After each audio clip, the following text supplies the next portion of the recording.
Hello everyone, welcome back to another edition of NMB Takoyaki Party. It's episode 106. This is the podcast about NMB48.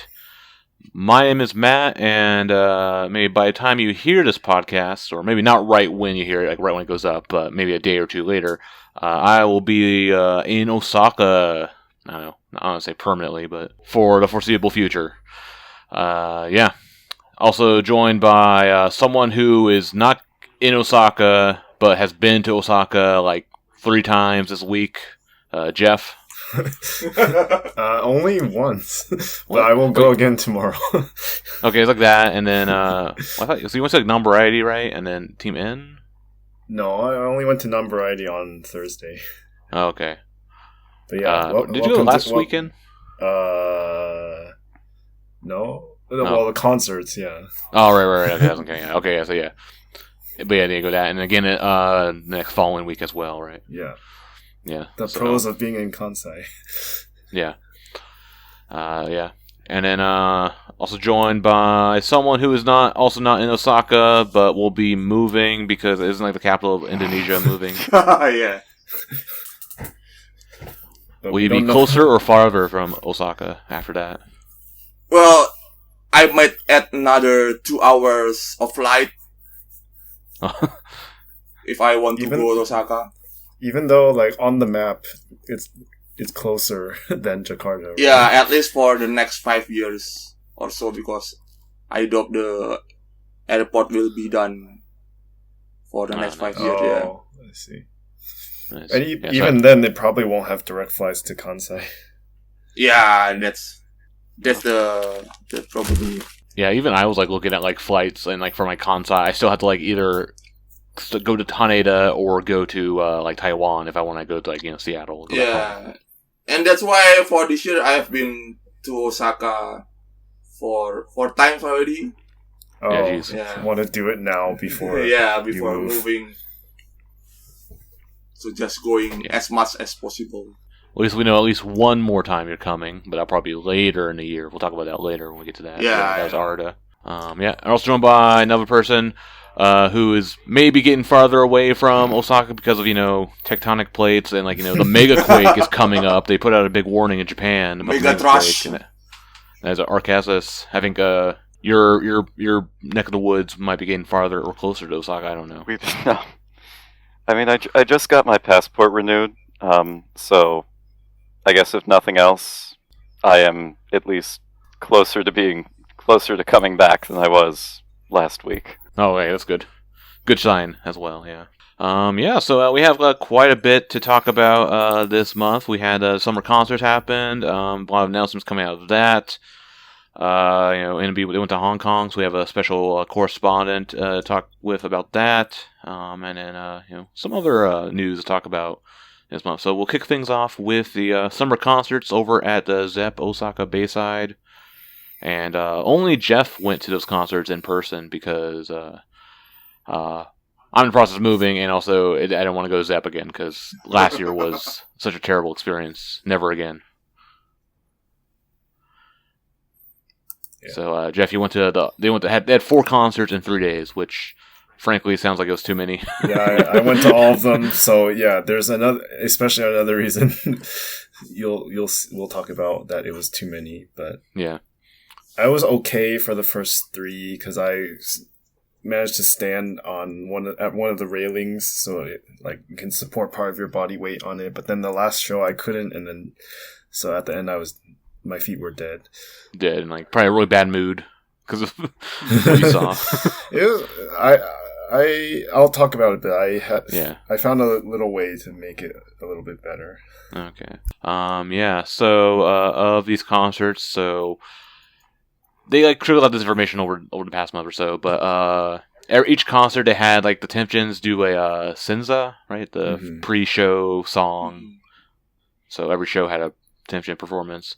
So for the first show that was on Thursday, that was the Kouhaku red and white singing contest concert. And so yeah, Temption, they performed Yumewa Yume wa Nigeria. Yume wa Nigenai. Yes. Just accept what that prince is offering you, and you will fulfill your dreams. Yeah. And then because it's a red white, so you had like this is a 2nd gen to 7th gen plus like Senbatsu members who were from other gens, so we're all performing here, plus some random like 8th gen, 9th gen members were also invited to this, and so we had the 2 teams, red team, white team. So red came out first, and they did Boku ga mo skoshi daitan nara, Reina higai todoke, and Omoase Kosen. And then the white team came out and they performed Saigo no Catharsis, and then Kasho, and then Prom no Koibito. Obviously, if you look at these two like batches of songs, obviously, white team has always kind of had the advantage with like the better song set lists. White Shirogumi usually had better songs, objectively speaking. But Shirogumi is the cool songs. I thought you hated like cool try hard songs. Yeah, but then also they have good songs. And then like red, I think it's because like the Akagumi songs are all like bad except for one, and they didn't even do the one good song from Akagumi, which is Matemashita Shingaki.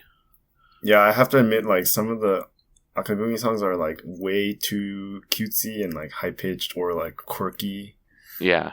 So in general, I like Shirogumi songs better. They both teams then also performed like a few songs together. So they did Ibiza Girl and Sasa Cycle and Nagiichi. Oh no, yeah. Actually, I think those were separate. Yes. Yeah, I think red did Ibiza Girl, and then white did Sasa Cycle, and then both did Nagiichi. Okay, yeah. So my opinion on this. So first to preface this, I got the best entry number. So it's Zepp, so it was standing. So on the tickets, instead of seats, you get an entry number, and this was the best entry number I've ever gotten for an NMB concert.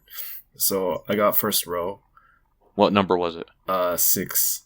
Oh shit! So I was a little bit worried because I thought I would be near the people who love to jump up and down in the front row, but they were a lot calmer than I thought they would be. So it was still enjoyable. So, but anyway, so I thought the Akagumi and Shirogumi was the only Akagumi and Shirogumi songs they actually did were in this beginning part. Yeah, just first 3 songs. It was only 3 each, and as Matt said, it wasn't even the best, like, in my opinion.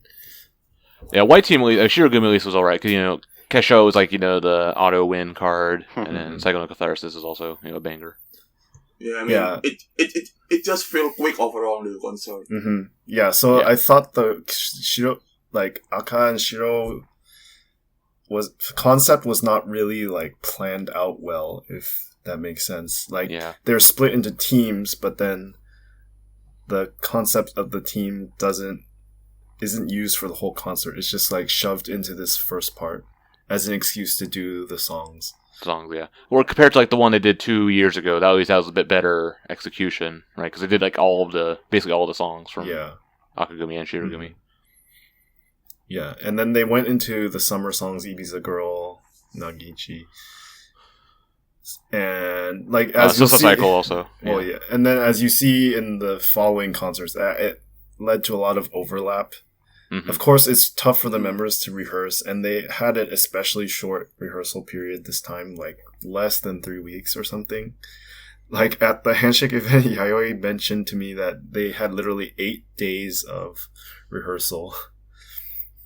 So, like, imagine rehearsing for 4 concerts in 8 days. I would say, I guess, the one highlight from, like, the summer song, units or whatever, was, Sasa Cycle. I think probably the only good thing about this song was, they had, like, Kojima, she was being carried away, and it was, like, punching the white team off the stage, or punching the red team off the stage. I saw that on the stream, it was pretty funny. Yeah, they made it, like, as each team went on and off as, like, a battle. Like, fighting each other. So it was pretty good. And then, there was a whole, like competition aspect to this concert. So they had, like, voting segments. Oh, yeah. with, so a couple of them. So, like, basically after these songs here, we had, like, a voting segment where they had some tensions come out, and basically they counted, like, the number of, like, pen lights, to the corresponding team colors, plus cheers. Yeah, it was kind of stupid. So they divided the venue into 3 parts, like the left side, the right side, and then the second floor. Mhm. And then they gave 1 point based on like which team got more cheers or votes in each section. So Yeah. in the first segment, I don't know. It was I can't White remember. team got 2 and Yeah. red team got 1. Yeah. Which Well, I agree with that. Probably. Yeah, that kind of vote was actually kind of basically already decided, I think. Yeah, I think it was Yeah, kind of planned like this. It's rigged. to balance, to set the team with the 3 point each. Yeah. Yeah.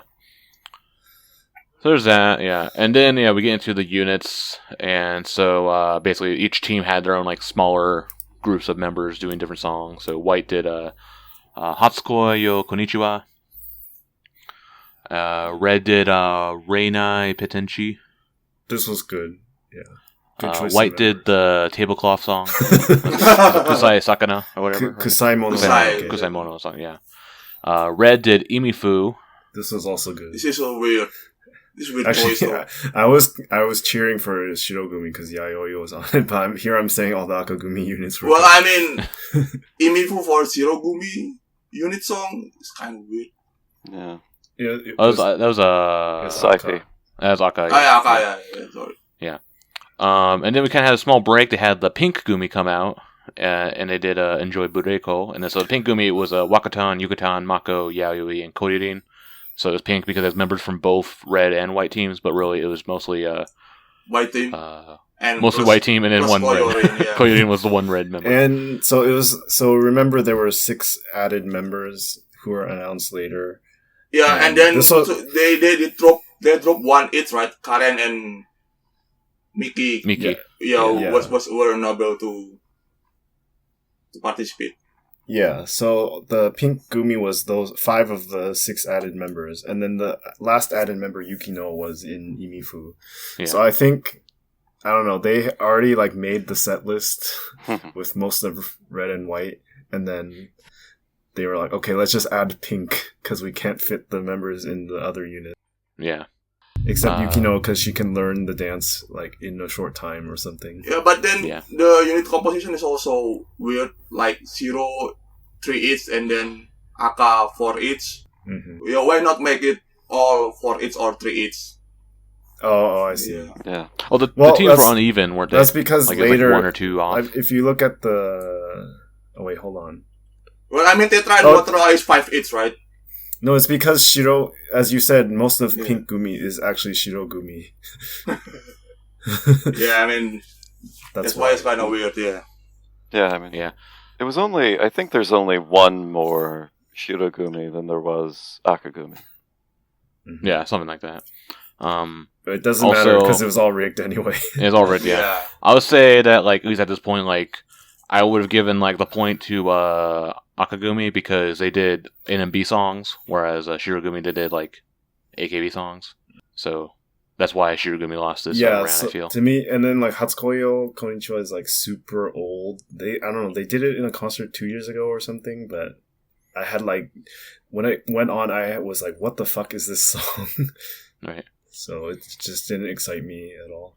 Yeah. Imifu was, like, a weird, like, kind of, like, deep cut. Like, oh, you didn't expect to hear that song, so that's kind Because of a nice it's surprise. Saipi solo, but they Yeah. made it 4 members. Well, yeah, Alright. and Watra also cannot beat Tetra for sure. Yeah, it's kind of obvious. No, man. Tetra got new outfits. Yeah, And I mean, we got to do the Seishun Tetrapod cheer in a big concert. Tetra came out for red team. And, If Anon cut her hair, you would be defending them. I'm all in for Shirogumi. Yeah. He's not a Tetra fan, he's only a Wakapon fan. Watera, they did Imasara Dotonbori, which was a choice. It was good. It fits them. Yeah, And it's then- good. It's good. Yeah, they're all kind of weird, like mature members. And And then they had like the the- funny little like line ad lib lines, Yeah. like near the middle of it. And I think the funny part of that was with Mew. She's like, "I'm the leader of Watera, but the others all have like dinner without me." Yeah. And then we got the solo unit. So for red team, you had Sakotan. She did Yume no Dead Body. You know, of course. Yeah. She was reclaiming her spot from once again, Coco 10. Sayaka projection on Sakatan. Yeah. It was at least slightly better than the last time she did Yume no Dead Body, but not by much. 'Cause she doesn't play guitar, she just aimlessly dances around the stage, and it's kind of weird. But, Yeah. at least 3% less aimless this time. I mean, the Miru version was better when she did her solo concert, where it was like her on a bed. Yeah. Oh yeah. That. The online one. Yeah. The first online. Kato for Shirogumi, she did Boku wa aiserete wa inai ki. So, which, speaking of Miru, did the Miru solo song. Not the shitty K-pop one. This one's actually okay. Yeah, that's good. I like this song. And then, at this point they were doing the voting again, and then, like, the result was 2 points for red and 1 point for white. So now we were tied, right? Yeah. 6-6, yeah. Kind of funny part with this was they had, like, a whole, like, appeal segment. So, like, Misaki, she's on the Shirogumi, and she's like, you gotta vote for the world. Oh, yeah. And then Red Akagumi had Shiori, so she did the gorilla thing. So the world versus gorilla. Then it gets random, kind of weird here. So this is when they have like the variety game point segment where they did the ball toss into the basket game. It's not basketball, but it's throwing balls into a basket. They usually do this like in like school sports festivals. 2 teams throw a bunch of little beanbags into the basket. There were shenanigans, like Mikano stole some of the white balls from the white team and stuffed them down her shirt. And then red team ended up winning. I think it was like 40-31 or 40-something to 31. Yeah, so red team won. All because in which that gave them 3 points. Shorin also kind of cheat by throwing it from she went up one level on the stage. Yeah, she up the store. Makochi did that too. And Mikano was because they were wearing the red and white costumes from 10th anniversary or whatever, and so Mikana is like stuffing the front of her costume, the mesh part, with the balls. Yep. Some people are into that. Yes. The only time we'll get the closest Mikano will get to grab her. She's been hanging out with Ray a lot lately, so she's getting jealous. And Mew. So anyway, then red team had the lead, so it was extra 3 points for there. And then, at this point, it was like 6-3. Yeah. Wait, did they do the voting at this point also? That was before the game. Oh, so they did a second round of voting. Yeah, so it was So the voting on Twitter, right? So. Oh yeah, that was during they kind of mentioned in the middle of the MC. So this was Twitter really vote. This was stupid. So yeah. So it was meant so that people watching online could also participate, and then people at the venue also they told us, take out your phones and vote. But the scoring they did was really stupid. Because it was instead of who wins by winner takes all. Yeah. They said like every 10% of the vote you get 1 point. So if it was like even if it was the result was 52-48 and Shirogumi won, but then both teams get 5 points. Well, that was stupid. It's like a stupid electoral college or something. That's why fucking went like Nebraska and Maine with the on final us. total of the score. Like what? Sorry. Yeah, it really screwed up the counting. Yeah, it should have been like a whole like winner takes all instead of this weird split vote thing. Yeah, it basically meant that the vote at the venue and on Twitter meant nothing because they were added to the same points for both teams, and then it was decided by the variety game. Yeah, sounds like a certain event that happened a few years ago. This is the ball toss is a new static cup. Yes. at least the prize is only a barbecue this time. Well, I mean, if you look at the team composition, also red team basically has less job than the white team, so they should be less busier, and it will be easier to arrange the schedule for them instead of white team. Oh, for the barbecue stream. Yeah, for barbecue stream. Okay, conspiracy theory right here. But Either way, I guess Jeff was satisfied. He had stakes on both sides. Yeah, stakes literally. Yeah. Yeah, actually, while the voting was happening, they did a series of like random like summer songs. So yeah, did Bukura Yurika, Masaka Singapore, Drain Shonen, Nagiichi, and Ibiza Girl. You skipped Skiramushi. Oh, Skiramushi. Oh wait, I have Nagiichi in here again. That's why. Nobody wants to They think did- about Skiramushi. Yeah. So yeah, during that part, they had the while they're performing the songs, and that's when like the votes were being totaled, and then they came out and revealed results. Camera came out, revealed the results. Yeah, so we saw it was 11 to 8 or something, 11 to 6. Yeah, 11 to 8. Yeah. So it was really confusing, but yeah, then they ended up winning the barbecue. And then maybe probably the highlight of this whole concert was there was an announcement at this concert, and that was Wakapon getting a second novel entitled Watashi no Ibasho wa Koko Janai, coming out on December 6th. Yeah, finally, after teasing it since March. Oh, I didn't even know that. I didn't know she was... Yeah, that's why she was going to bookstores. Yeah, she already teased it since March that she already halfway done with the second novel, so all of her fans kinda knew about it and just waited when the official announcement will be. I feel attacked. I'm a fake Wakapon fan. Yeah. Do you... Like, I think she said, mentioned, I want to do another book, but I didn't know she was already working on it, so this was actually kind of like, totally surprised me, which maybe that's nice. Maybe that's an intended effect. Yeah, she only told it on the Rooms video. On Rooms, yeah. Okay. Yeah. Even when I was subscribed to Rooms for like a week, I still didn't. I didn't go through much of her content anyway. I watched her eat some gyudon, and then that was it. You only did it for the Seitansai. Yep. Arda, do you think there will be drama and all that stuff this time? Well, I mean, it depends on the novel, so whether it's interesting or not. And based on the synopsis, actually, there was a Korean version of it. It was released back in 2011. Dream High, the title, yeah. So, based on the synopsis, it's kind of similar like that. So, the synopsis is about 5 high school students who go to entertainment school run by a major agency, and then it is I think three girls and 2 boys. Yeah, so everyone has their own problem and their own background to solve. So let's see about the characterization of his character, if Wakapon able to do it or not. Is it Yeah, also... I mean, just keep. I'm keeping my expectation low anyway because it's just kind of reward. Yeah, it doesn't fit. It's not as easy for NMB fans to get into. No. Yeah. Is it going to be like one like continuous story, or would it be like an anthology? Like each person's story is like its own separate like contained story, and then eventually. Yeah, we still don't know much about it. Just teaser and synopsis about it. Yeah. Did she say she wanted to make it a movie? Oh yeah, Perhaps? she was. Yeah, the aiming for target. the Yeah, movie. I guess we want to aim for the movie, but yeah. It's If a long way. it was a movie, it'd probably be some like super like low key like art house kind of The one, movie. yeah, there's a lot of movies in Japan that only like show like a handful of times or even once at like random small theaters. The gaming movies were like that kind of. Yeah, They were only like it was like at like the weird like I went to like one. I had to go to Shinjuku, the random like indie film house there, for that.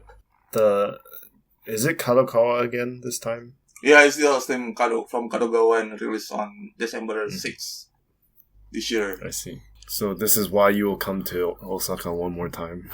In December. Most So she doesn't likely, go after I'm over. going to for Watashikai because I never gone to Wakapon Watashikai, so yeah, might as well complete my checklist.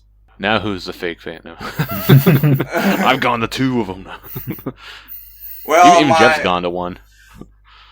Actually, I won, but then I have to work. I have a job Yeah. that make me unable to do so. Yeah.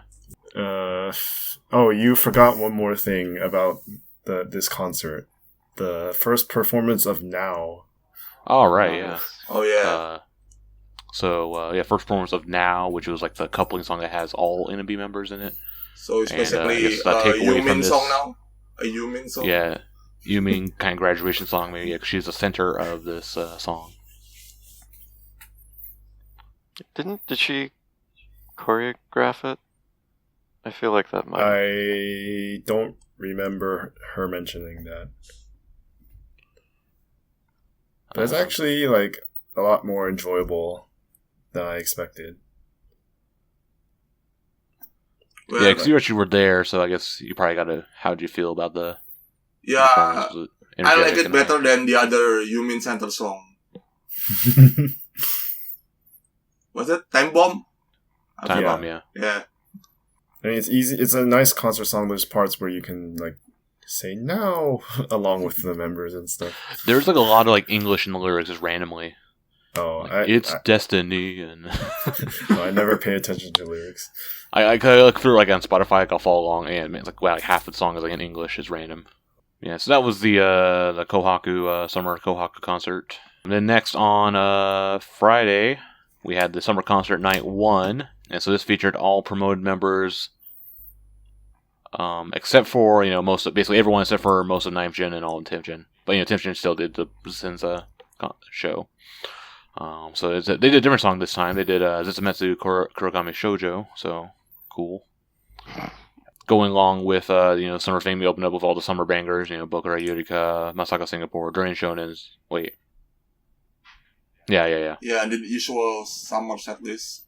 Yeah, and Nagaichi. Okay, yeah. And the Ibiza girl. Ibiza girl. Again. But Ibiza they girl. did the full version of several of these, which I liked. Especially, there's like parts of the choreo of Masaka Singapore and Ibiza girl I really like. And we almost never get to see. That was good. Otherwise, yeah, that's what makes it a little bit special. Otherwise, these are a little bit like too Too repetitive. Too overused. Yeah. Even so we hinted at this. So the summer party, the first and second night's set lists were exactly the same, other than the encore. Yeah.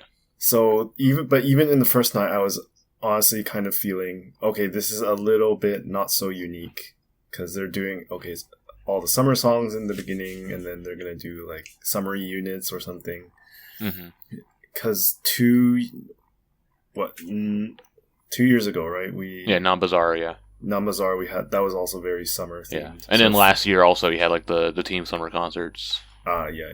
Yeah, the summer tour. No. We try to forget about the summer tour. if you want to talk about like overdone repetitive songs.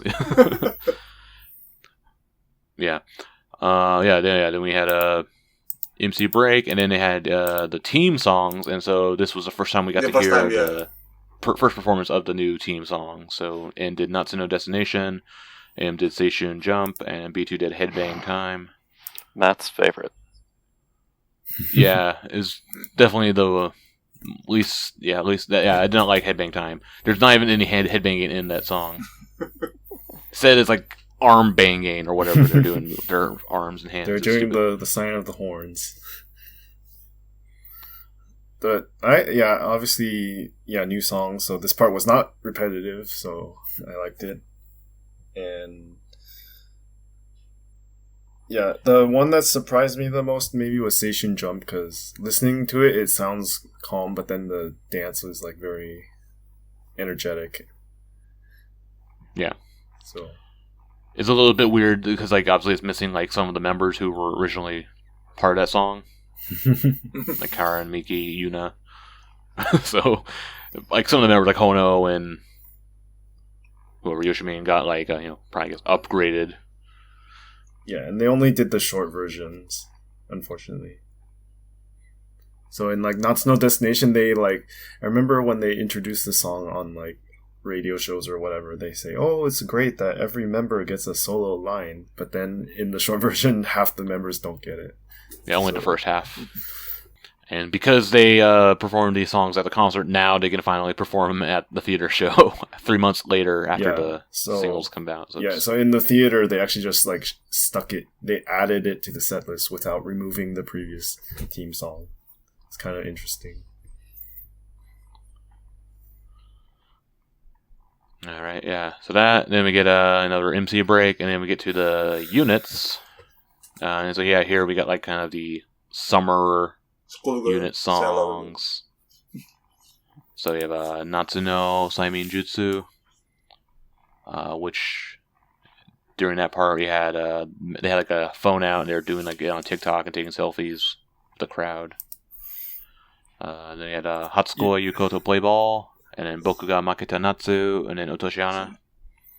So this part was on the second night when I was like, are they seriously not even changing the units? And then are they seriously doing the TikTok gimmick again? And they really posted both TikToks on both. I mean, it's just a photo. It's not TikTok, right? No, there's a video. Yeah, Ah, an okay. actual. Yeah. So, for this segment, was there any reason why all of them wearing schoolgirl uniform? Like the 4 unit? Maybe it's like school is out for summer, you know, Yeah, so like kind of like no variation start at of summer. all. I mean, summer vacation is a very Japanese. yeah. Well, like, so you only get summer vacation when you're a student, so Yeah. Yeah, but you have I mean, time to do all these it's things. fine if they did it on 1 unit only, but all 4 of them are wearing the same. Yeah, I guess. Yeah. Because And Because it's it's also lazy. and it's also Kamiko time, right? So yeah, like there are no a lot of variation in the unit. Yeah, So- and that way it's kind of lazy. Japanese Woda, Ochi-san Woda, love them some schoolgirl uniforms. Also during Hatsuko Yuko to play ball, they were like hitting balls into the crowd, Oh, yeah. sign balls into the crowd. And then which one of these? One of these other ones, they were throwing like frisbees, right? No, I think that was No, way they're before, later, yeah. later in the concert. Oh, okay, yeah. But yeah, Ayapyon there's cannot hit a baseball. What a twist. Actually, the first night, all 3 of them hit it on their first attempt, but the second night they struggled. Well, I bet Mako didn't struggle. Yeah. So we got that, and then there's like a little like kind of drama variety corner here with Yuina as Dekuchi-kun. Dekuchi-kun. She's like this like kind of like festival like MC organizer, and basically she called over a bunch of people, and like they're like, oh hey, and like she thought they were her friends, but they're like, I don't know who you are. And then had a bunch of like bowls of shaved ice and had them like do a shaved ice eating contest, but they each had like a different like eating utensil for this. So Wakapon had like a straw, Mighty had chopsticks, Raypon had like a spatula, and Hono had a ladle. And basically see who can eat the most shaved ice in like, well, it was like a minute or two. And then the loser had to do a Mune self-kyun line. So there's that. The second night they changed it to eating, not Banana. eating. There's a but quiz to there's get a bananas. quiz. Also get There's a banana quiz. on the second night, right? They Yeah. did pairs of like master and apprentice. Like yeah. for example, Shinshin and Ayapyon, Kojin and Yukatan, and then Yumin and Mew. And Mew. And Yeah. then they had to like answer the question like, what would the master answer? Yeah. Test their bond. Like if they get it right, they get bananas. It was kind of dumb. Yeah. The funny one with I think Yuka-tan and Kojin was like, what's your secret or something? And Yuka-tan said she has like sexy underwear. Yeah. But everyone knows that. Yeah. Yeah. And also, Shiori coming on randomly and stealing a bunch of bananas. As a gorilla, yeah. So that's all right. Then they kind of get into like really like summer like festival mode. Everyone like the Tokonoma Seiza Miss May costume was pretty cool. The robes. Mhm. And then we had Kamone Gex. And then Boku no Uchiage Hanabi with the yukatas and Yeah. Saigo no Go Shakutama. With everyone. Which was like everyone came out for that one, all like kind of ensemble cast. And then the Kamone Geeks was the original like big fancy outfits, and they also like had a dance with the hand fans, the folding fans. I was really confused. Like, why is Misaki in this unit? Because I was looking for her in Tokonoma Seiza Man. Well, okay, she's not in that. Okay, then hopefully the next song is like not too hard. Because even Tokonoma is kind of hard, and it's Kamone Gex, and like, what the hell is she doing here? Hey, she's improved. Yeah, she's getting better, but it's like she always like tries. Whenever she's doing these like hardcore dance songs, it's always kind of weird. Hope she isn't listening to this. No. Misaki, if you're listening to this, you're the best dancer in the group. And then, of course, yeah, we had the yukata corner, of course. So overall, that was it was a nice little your B tier summer songs. Yeah, this segment was better than the previous segment in the term of various uniform and outfit. Mm-hmm. So also one difference in the first and second night, I think they changed when Kameko time was. So at least between the first and second night, we have different photos. Oh, really? Oh, like maybe first night they had like the first night batch was, of units, yeah, and then second night they had a second batch of units. Something like that, yeah. Okay, yeah. Yeah, and then we have another like variety segment here with the watermelon hit game, where they were blindfolded and had to hit the inflatable watermelon ball. And they had pulled out a ticket. The prize said there was a watermelon. I'm not sure. Was it like the ball or was it like an actual like watermelon? Was the prize? Or no, it was like a signed towel or signed good, right? It was just signed goods. It was not a watermelon. Yeah. But it was kind of funny, like watching him like mess. Like in the first night, I had Yumin, and they basically like let her go off the stage. Second night, Yayoi, they made her go like halfway off the stage. Yeah.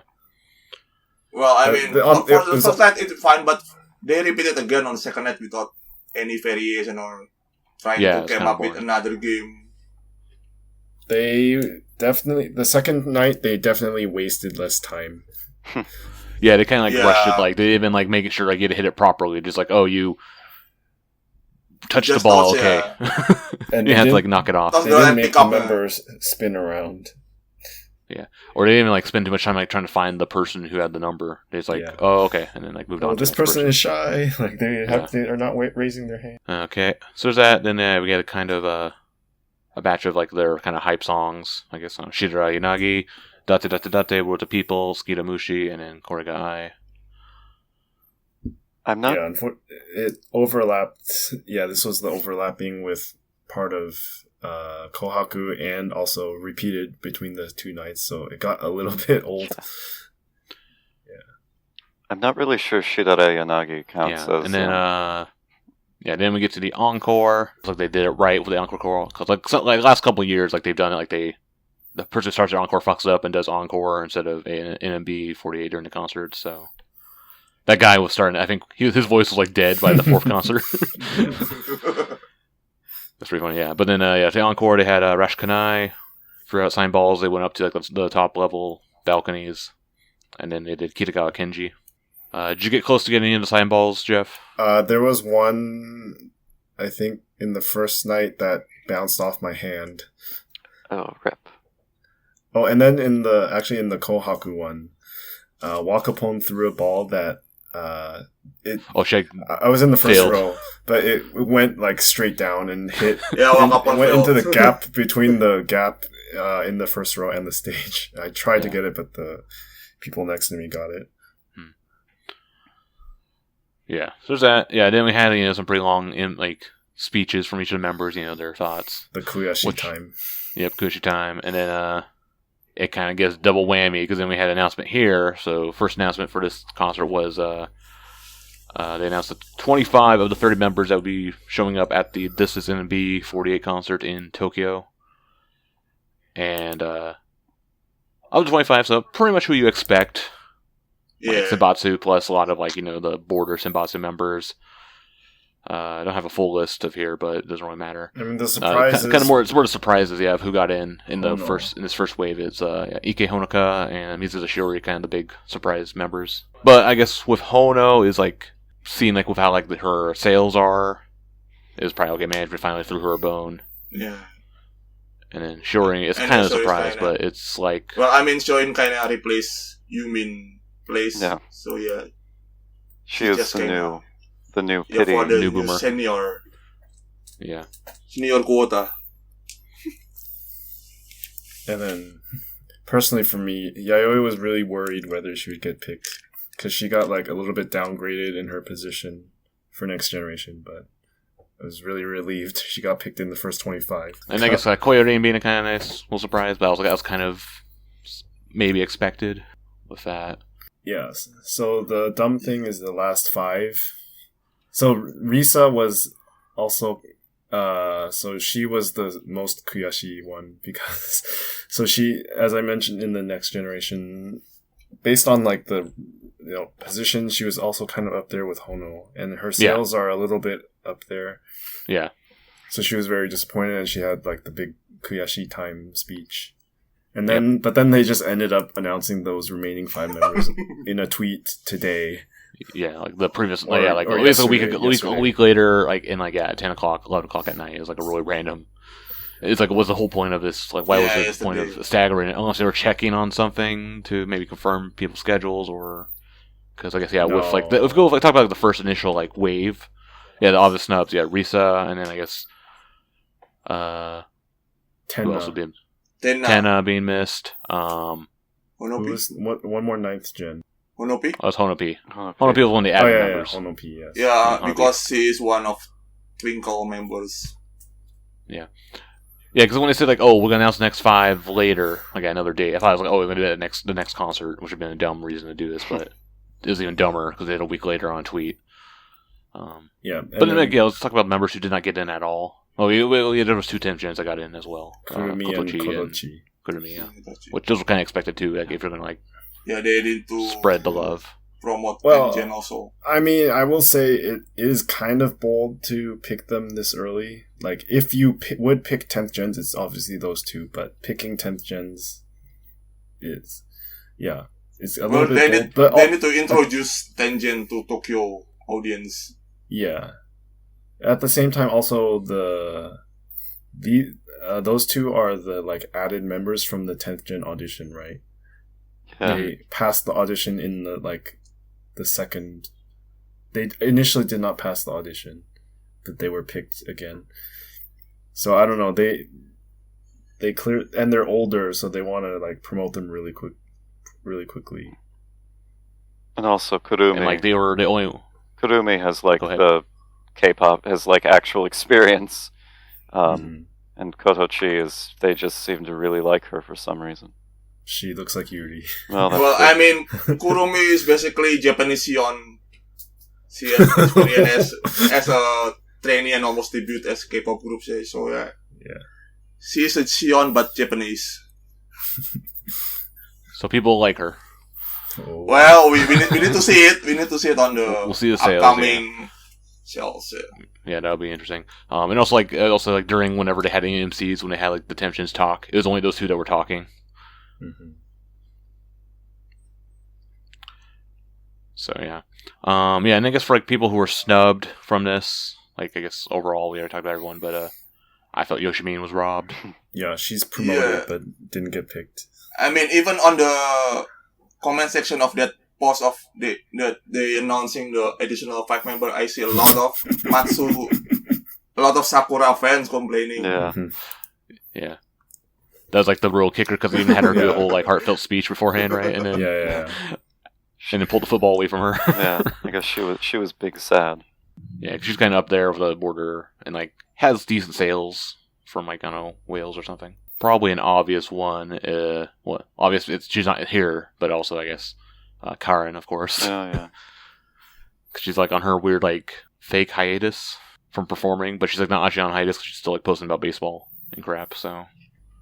Haru. That's why when they delayed the like, full announcement, I was like, oh, we're going to check with like Kara and see, like, oh, is her like injury better, or will she be able to like perform in Tokyo, and maybe we should announce her later. But it doesn't seem like that's the case. No, Nishiyuma. Oh yeah, Nishiyuma, Misora. Oh yeah, Misora is very kuyashi also. Who else sells alright? Sayuki maybe, and then. Yeah, I mean, you can argue Manamin because she's promoted, but she doesn't she's get like the weird, like, forgotten one. She's like Anju was in 7th gen. Yeah, Rip promoted early, but then nothing to show for it. At least Anju's in this now. Yeah. She grinded her way up here. Yeah. But still not in Senbatsu. And her sales have been getting like better as well too. So she can take over the mighty spot. For the sale, last time maybe probably was kind of boosted by her birthday, and also Anju also kind of get some Kojirin influence after performing her solo concert. Yeah. Yeah. Even then, I think in the like previously, like even her sales were kind of like she would have random like spikes in sales. Yeah. Her fans are very hardcore. Yep. Shout out to Phantom. Actually, Phantom was hardcore. Like he like missed his like first 2 slots at the handshake event or 2-shot because he had to go buy the Anju shirt. Oh, really? Wow. Yeah. Yeah. Anyway, yes, that was the first summer concert. And yeah, then also they ended with Station Lap Time 2023. Close out that concert because make all the Kueshis go away. Should we just talk about the second night? I mean, they did double encore. Yeah. So I guess the second night. Announcement. Yeah. So second night will be as we said before. It's like basically the same set list. Besides the few changes from the MC stuff. We were talking about that, but yeah, the encore was different. They did Namba I and NMB48, and then we had some really super long speeches during like the second night. It was and also especially Yukino's speech was so long. And also I saw many people complain about camera works on the second night.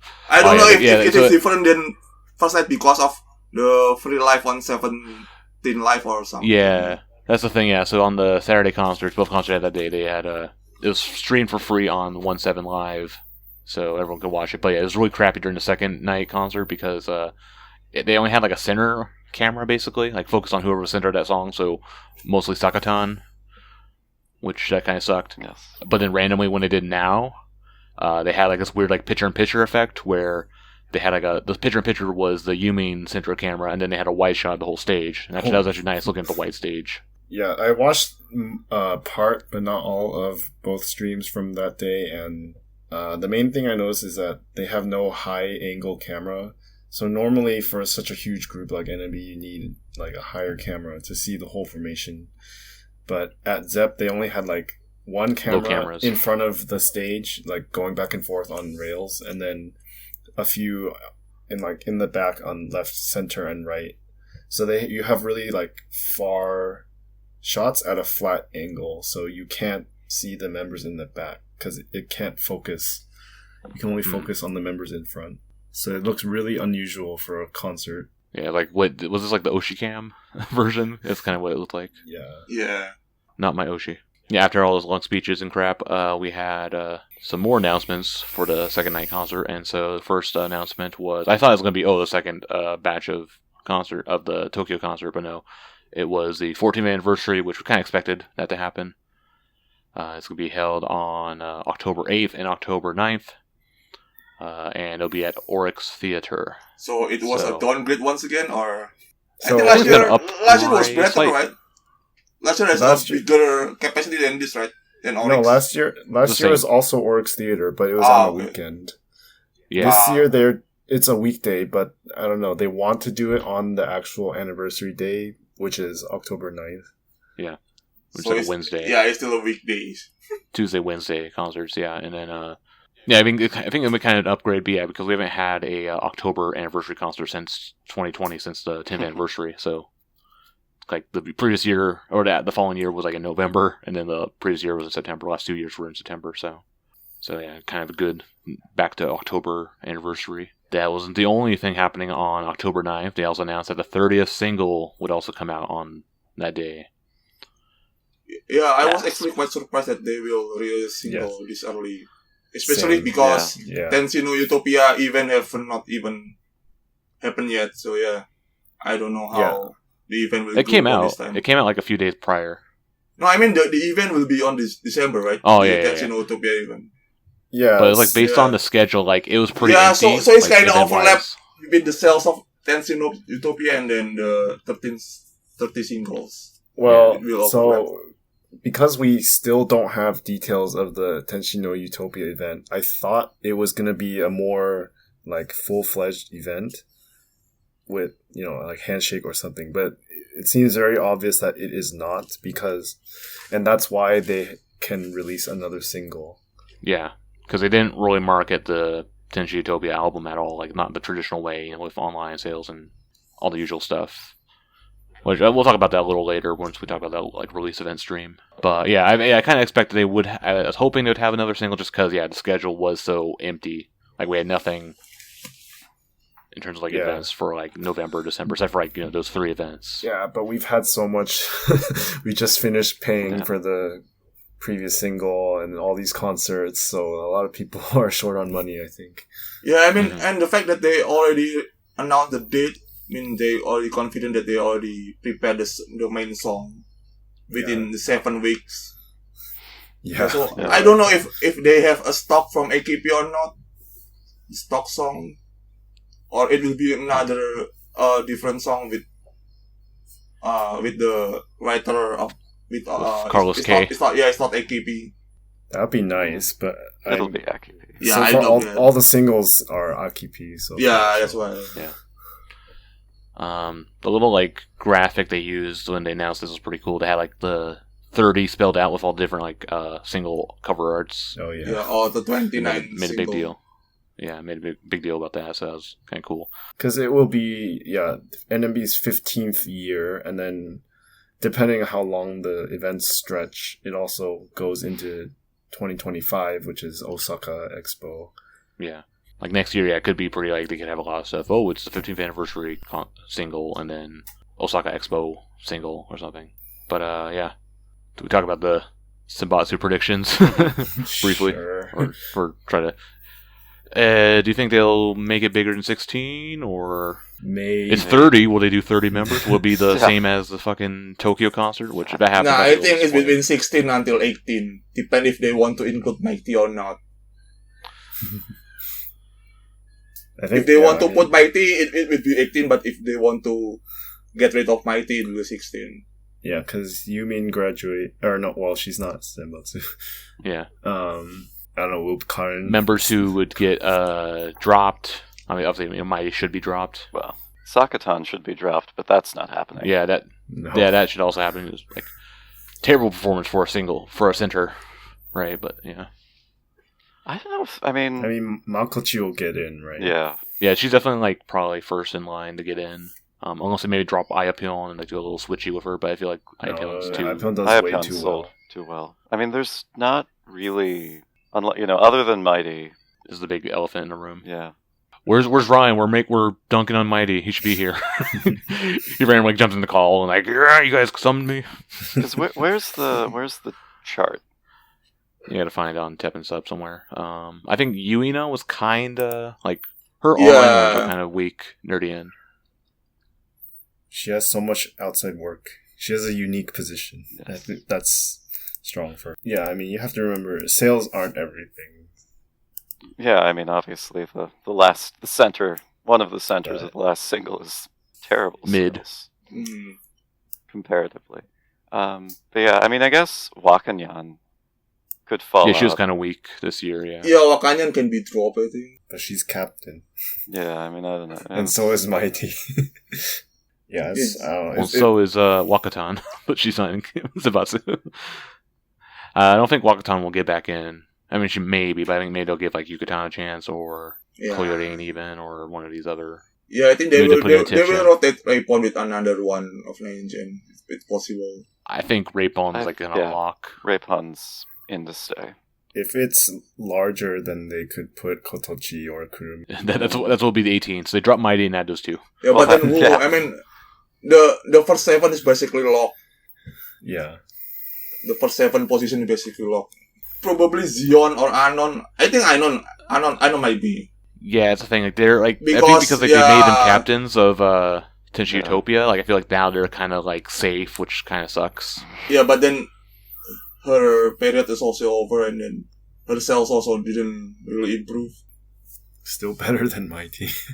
Well, Well, everyone's better. that obviously, I mean, if you want to add some new blood more than one, because if you only drop Mighty, that means only one spot, right? Yeah.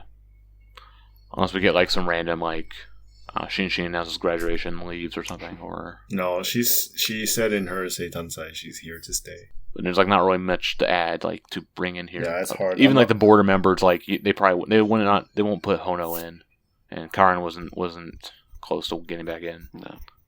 No Risa-chan. No, Nah. no way. Zion is a possibility too, I think. No, they won't. If she's dropped again, she's graduating.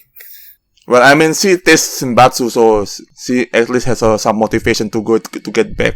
She already did get back once. But if you betray her efforts again, then yeah, I think it's kind of boring. It's like not really too much change. It's hard It really depends if management wants to play up the whole 30th single thing and then make it a big senbatsu. I think that's where you see the surprise. But if it's like the same 30 for the Tokyo concerts, that'd be a little boring as well. It's too much, yeah. Yeah, 30 member for 30 singles. No, but yeah, I can't see them put like Shiori or Honopi in a senbatsu. I mean, the biggest they've ever done before was 23. No, they ever did all member senbatsu on Sayaka graduation. That was in Senbatsu. That was only in the music video. Okay. Not in Senbatsu. Let's be clear. Right, Jeff will remind you of that. Yes. That's why he still has a grudge against Kato. Yeah, and that song. Hey, she's still in the music video though. Yeah, it's just too crowded because I feel like they should like add probably more like Ninth Gen members. But yeah, it's like they're not really blowing up. Yeah, it's gone to the point where like everyone seniors 6th gen and up has like everyone who is not doing well has pretty much graduated. Yeah, like Miiki, and only like say Shiori is sticking around. And who knows how? Well, maybe the Tokyo concert will give her a shot in the arm, but who knows how long that'll last. Or it's like a last like hurrah for her. Karen's basically on like life support. And also, we don't know how long Miu is gonna stay. Until she gets to do that opening pitch, I think that's when. I mean, she basically the oldest now, right? Or yeah. Mm. Well, we should hear the news about the senbatsu in upcoming weeks. I think probably in the next 2 weeks maximum. I think. Yeah, because they got to start selling. It doesn't matter. You're still gonna buy. I'll still buy Misaki too. Because it doesn't matter. She's not gonna get in Senbatsu. Not enough to get her in Senbatsu. But, I mean, that's the other thing. If they do like some weird like Osaka Expo one, they could just put her in there as like the gimmick. But they haven't really used her that much. Like not even like in like the Hong Kong show thing. Like they didn't put her in that, which is kind of disappointing. I think for Osaka Expo they will release another single. Yeah. Yeah, and I think Misaki had a chance to get in just for that single. Or just some special expo song. Yeah, well. Misaki solo let's song. see. It's all in English. And Kurumi does a Korean song. The Korean version. And then Ami will do like the Bobby Go racist version. And then they already started like selling tickets for the anniversary concert, so me and Jeff applied for those. And so we'll wait for those results to come out. It'll be next week. So are you applying for Kamiko or the regular ticket, Matt? No. Oh, we did regular tickets. Oh, I thought you were going for Kamiko. Nah. I only do that if it's Zep. Because I want to sit down. Even though the Oryx seats are also very uncomfortable. But yeah.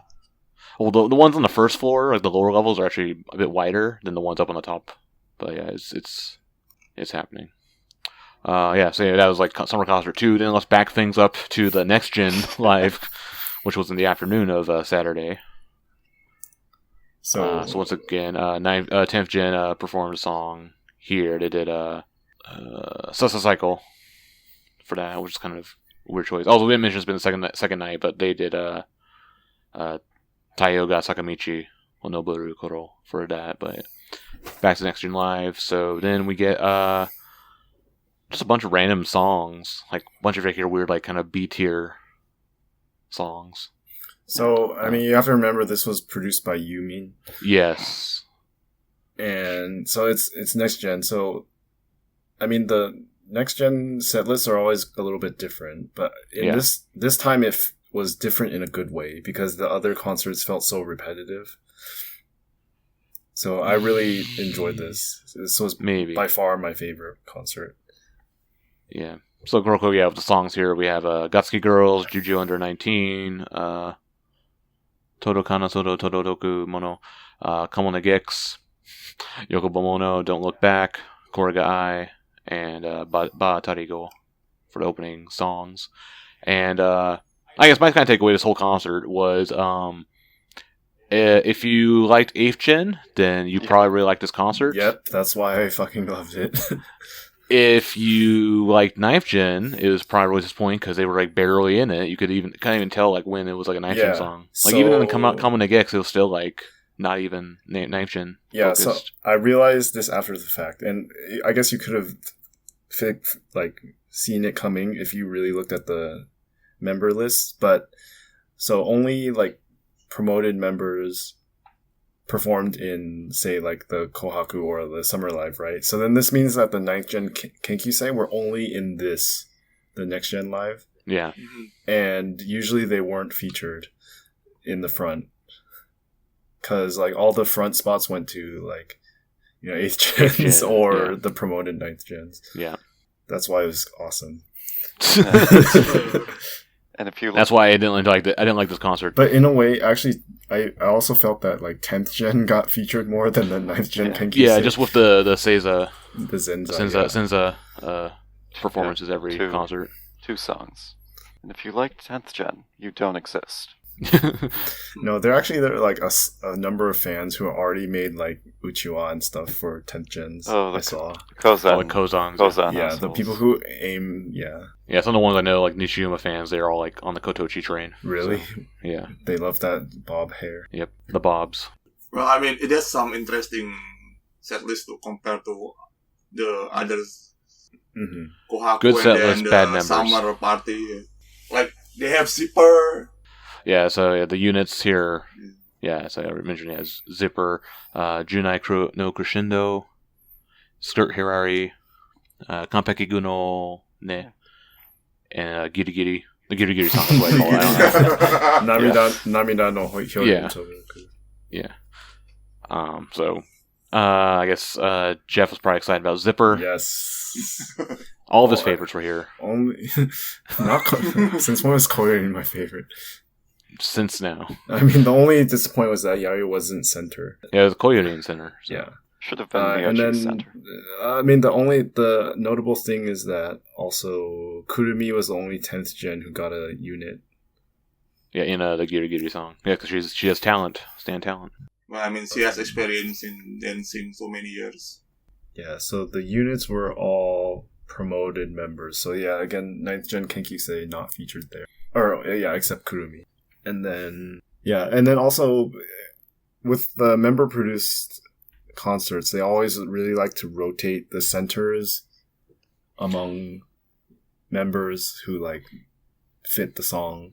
Yeah, of course, that's true for units, but then also for like the whole all member songs or like the like less than like half the member songs. So, for example, like Junai Crescendo was Sakatan. Yeah. And then Skirt Hirari was Ayapyon. Kanpeki, I think it was Risa. Ray. Right. Ray Polton, yeah. I just had an order. I guess I wrote it.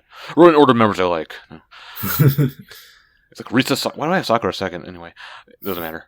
Yeah. Zipper, Koyori. I guess Giri is also not. That's probably Yukino. It was actually Manami. Yeah. So actually, Okay. I had that. Yukino said she was Kuyashi in this concert, and that's why I think it was like the one bone they threw Manami in, so I think Yukino can live with it. All right, there's that. Then we get like kind of each generation got their own song. So Tenshi did Update. 9th Gen did Chohatsu no Azora. And that was Tenna Center. Yeah. And a lot of people were like really hyped by that because she did the biker gang part. Even like Mikana loved it. And like she talked about it in a theater show later. Yeah. And 8th Gen did True Purpose. Go ahead. Update was Kodochi centered. Yeah, that's kind of expected. Yeah, basically it's the Kotochi and Kurumi. Yeah, and wait, was Yuri on that Team B2 or no? No, she was in at the time. Okay, never mind. I was trying to draw the Yuri. Jeff trying to project Yuri on Kotochi.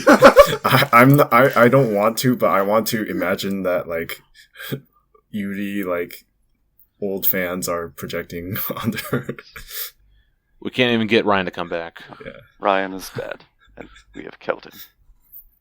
Yep. Yeah. Then 8th Gen did True Purpose. This was Yayoi Center. Awesome.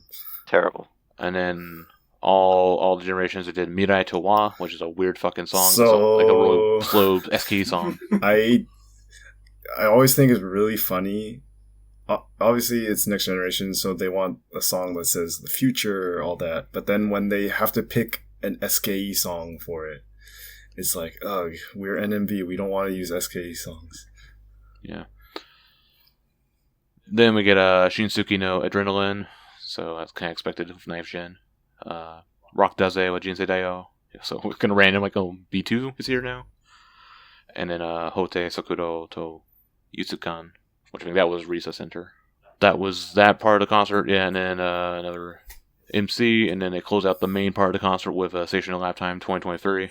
Alright, wait, I messed up the encores. Anyway, yeah. The encores here were Namba I and NMB48. I said those for the summer concert. Summer concert day 2 was Oh My God and Niji no Tsukurikata. Yeah, and I think this is the first time Tengen performed in NMB48. Yeah, because they didn't. Because, they didn't they didn't go to the 13th anniversary.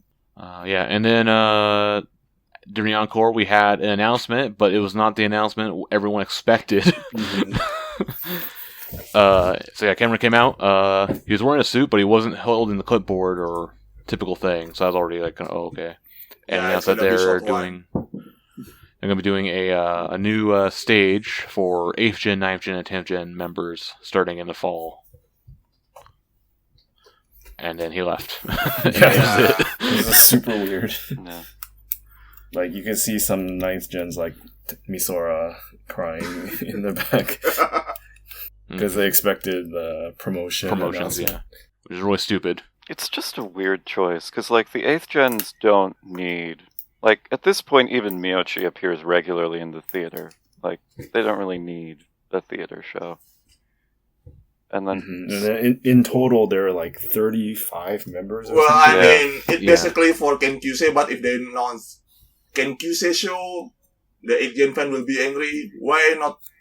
Where there is no 8th Gen show, so that's why they announced it, like, 8th Gen, 9th Gen, and 10th Gen you show. I mean, I won't be upset at 10th Gen anymore, because whatever, but I'm just still mad at the 9th Gen show last year, but that's over now. But yeah, it's a really, like, 8th Gen being here kind of like, maybe because they need him to sell the show, but even then, like, if you look at the current non-variety shows that have been happening, where it's mostly 8th Gen and 9th Gen, they're not selling very well. I mean, it'd be even worse without... Unless, like, they make a Kikusei show and they downgrade, they demote, like, Saku-chan or something. No. Yeah, it's just weird, like, the fact that, like, I feel like a lot of 9th Gen members are ready. I mean, I think maybe it's because Yukino came back so suddenly recently that she's not... I don't know, like, some member like Saku-chan or Miyoshi can handle 2 shows at once, because they're already occupied by their own team show, right? Yeah. Like, it'll probably just be like the top members from, it'll be like, Sakatan, Center, of course, and then... Terrible. Like a Yukino, Honobi. Yukino, Ayapyon. It'd be like 4 8th Gens, basically. And then maybe, who knows, will it stick with 10 members, or will they go up to, like, 16 with this? They probably have to go to 16 if they're going to have as many members. But can't they, like, not go to 16? Could do they can go to 13, that's a great number. Yeah, 13 is max. Talk about stupid numbers. Go back to 7. Yes. 7 out of 35. And then you just rotate. Because that fits. So you just do, like, 5 different groups of 7 and then rotate. Yeah, it will be also interesting about on who will gonna produce this. If there will be the member or someone from management from Akira or bring back Tenshi, Kokoten.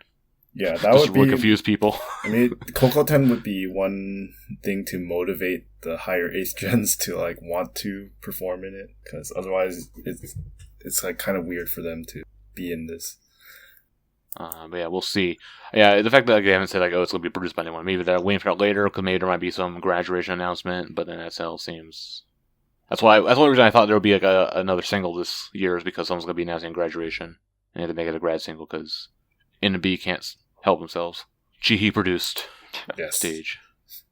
Yeah, and then that was it for the concerts. So overall, yeah, I feel okay missing them, just watching the live stream, just because of how the overall seemed like a poor value. Yeah, like they had like 2 ideas for one concert, or 1 idea for 2 concerts.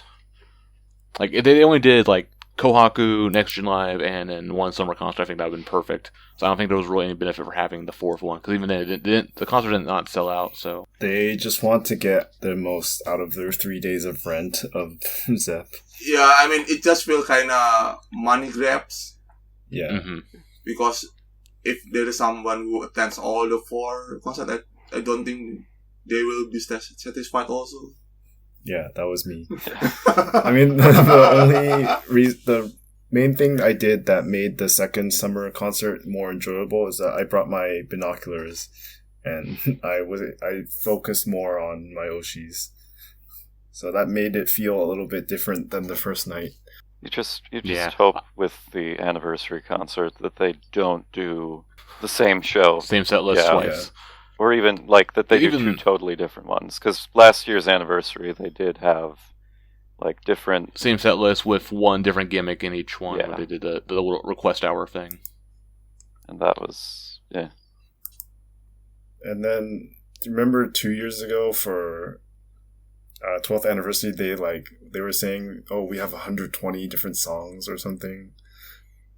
Yeah. It doesn't have to be that level, but... Yeah, strike a balance. It has to be 2 different days because they're both weekdays too, so it's already hard for people to go to both.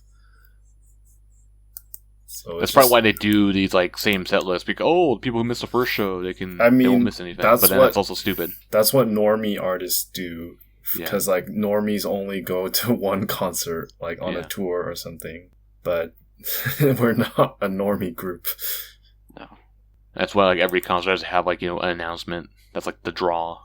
Yeah. Or surprise or something. Oh yeah, about the Next Gen concert. I felt like last year's Next Gen concert was better. At least I had a better balance of like member featured corners and stuff. Like I remember the Tengoku Yaro unit last year had a good balance of members from all the generations for that. Yeah. So Uka's better than Yumin. News. That's why Yumin's not getting a grad concert. Yumin was just making up for her doing 8th Gen dirty by when she produced the 9th Gen show, giving him a concert, giving 8th Gen more featured here. Those are concerts. We'll talk about. I guess next time we'll talk about the Toku concert. That'll happen probably by the time next time we do a show. So yeah, next we can't talk about this before, but the Tenshi Utopia, the album came out. We talked about how actually it had like the first day sales. It did not make the first place or even the top 5.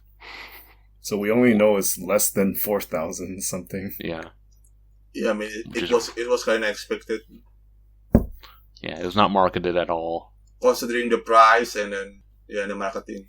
So we're disappointed. Yeah. So like I said, with the Tenshi Utopia album, so it comes like with 2 of these tickets. They're kind of like the National Handshake tickets, so it's kind of blank generic tickets. And then on the release day, they had the live stream on YouTube in the theater, and they kind of like talked about kind of reflected on like the first performance of the set list, and then had like Xeon randomly go to CD shops. Like she went to Tower Records, they were sold out, and then she went to Tsutaya, Ebisu Tsubashi, and bought the album there. And then they kind of we thought, oh, maybe they'll go into more details about the events, but even the members didn't know what they're doing. They just had like vague ideas, it's going to be maybe like a festival kind of event, which AKB has done that before. It'd be kind of like a weird kind of free-form event where a ticket will get you into the event, and then all the other there'll be little random events happening within that you can use other tickets for, handshakes or carnival game stuff or mini live stuff. So they were just kind of just spitballing ideas. They didn't really have any idea what would happen. But I mentioned how the December ones are real close to Christmas, so maybe they'll do a Christmas themed event. But it was kind of a waste of time, the stream. We learned even less than what we knew before.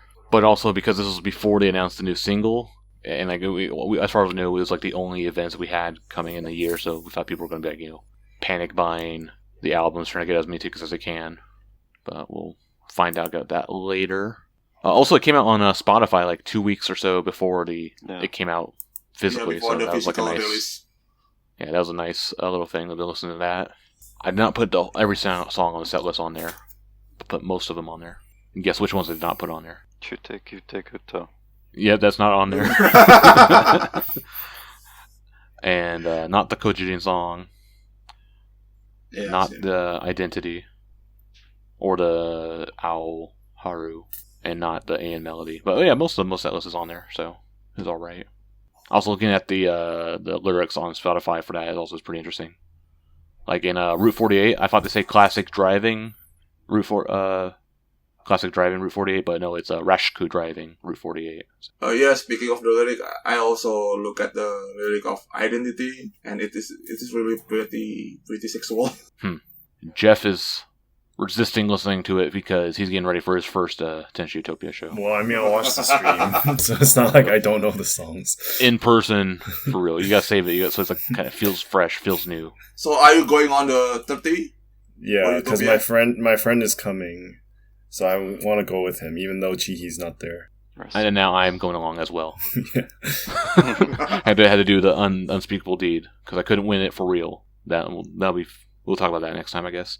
And yes, we are joined by our UK/Hong Kong correspondent. I guess if it was like 30 years ago, it would be one and the same. Kind of not Who can wrong, say? colonialism, but yeah. Yeah, Days. back in the good days. Yeah, back in the 90s, right? The good days. Yeah, I'm sure. before But yeah.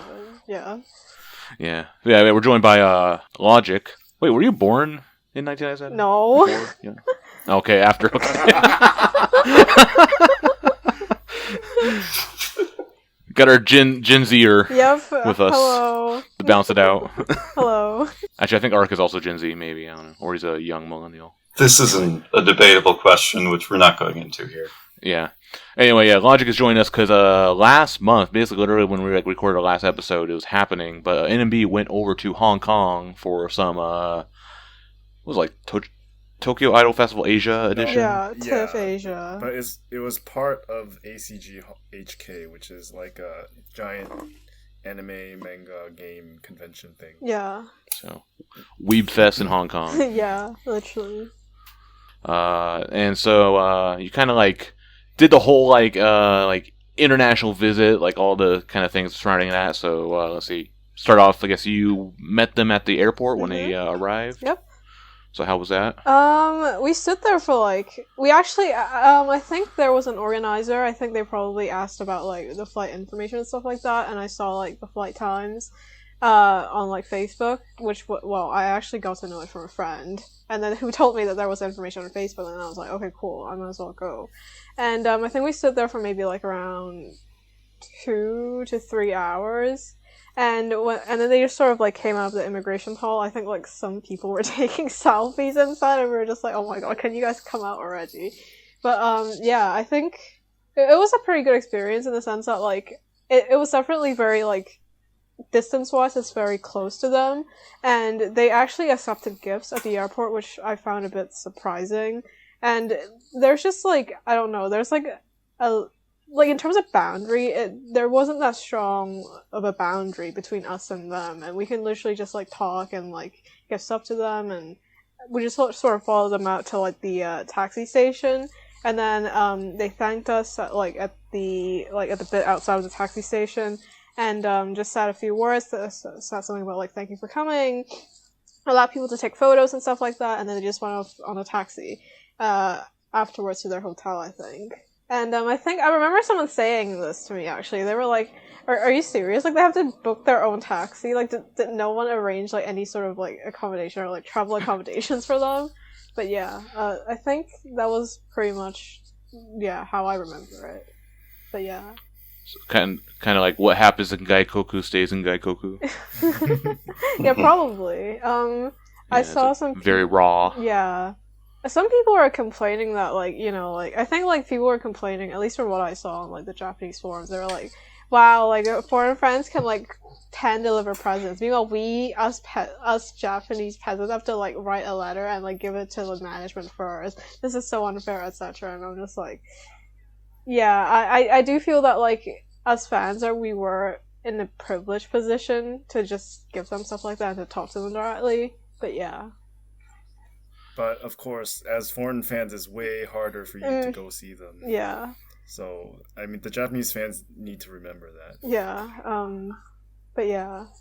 It was overall a really good experience. I gave a rabbit like stuffed animal to Mikana, and then we sort of I just told her that she was really cute, and one of her tios actually introduced me to her. She was like, "Oh, this is the first time she's seeing you in real life," and then she was like, and then like I was like literally dying, and she was like laughing and said, "Oh, kawaii." And then I think she asked me like how old was I, and I said, "Oh, I'm 20," and she said, "Wow, you're really young." She was like, "Wakai," and then that's what I remember from it. But she's really pretty in person. Actually, all of them are really pretty in person. But yeah, I gave like Yayoi's like flower thingy to her on. I was like, "Oh, Jeff's my friend, so I'm just gonna." Can I like give it to Yayoi on like his behalf? I was like, oh, Jeff was Otoitachi this, but yeah, yeah. Yeah, I saw in the video she like reacted when you said that. It's funny. I don't even know if she hurt me, but yeah, that was yeah. Yeah, so I know some of the Hong Kong people, and also I kind of like followed along and saw what happened. So this time So you were saying how they like stopped and thanked the fans, and then if you watch the landing video, you see they like stopped at the beginning when they first came in out of the arrivals hall, and then at the end when they went to the taxi stand. It's like it was almost like they had coordinated with someone, I don't know, with the fans. Yeah. So I was kind of doubtful, but yeah, maybe it happened because they also had lots of interviews with local media. Yeah. And also at the Universal Hong Kong office. Yeah, actually, well, based on the fact that we got like arrival information, which I assume that like the someone must have gotten it from somewhere. Like I would assume that like someone asked management, or maybe they got it from like the organizers. Like that could be ACGHK or like I don't know who else. But the fact that we got arrival information instead of just being kept in secret and having to wait in the airport like all day. We actually got like a concrete time of landing and stuff like that, and yeah, and I think there were quite a few like media outlets there. I think like Japan was one of them. Yeah, I'd say that like there's definitely some coordination there in terms of like local cooperation, because they're even going on there. Like there's like Japan. There's like I believe like, and they were like vlogging there. There was like staff, of course. They were actually going on an interview with some of the local newspapers. They also went on They were going on an interview, I think, on this like local TV station called View TV. On their like that one just aired yesterday. Yeah, and yeah, so I think there probably was some coordination there somewhere.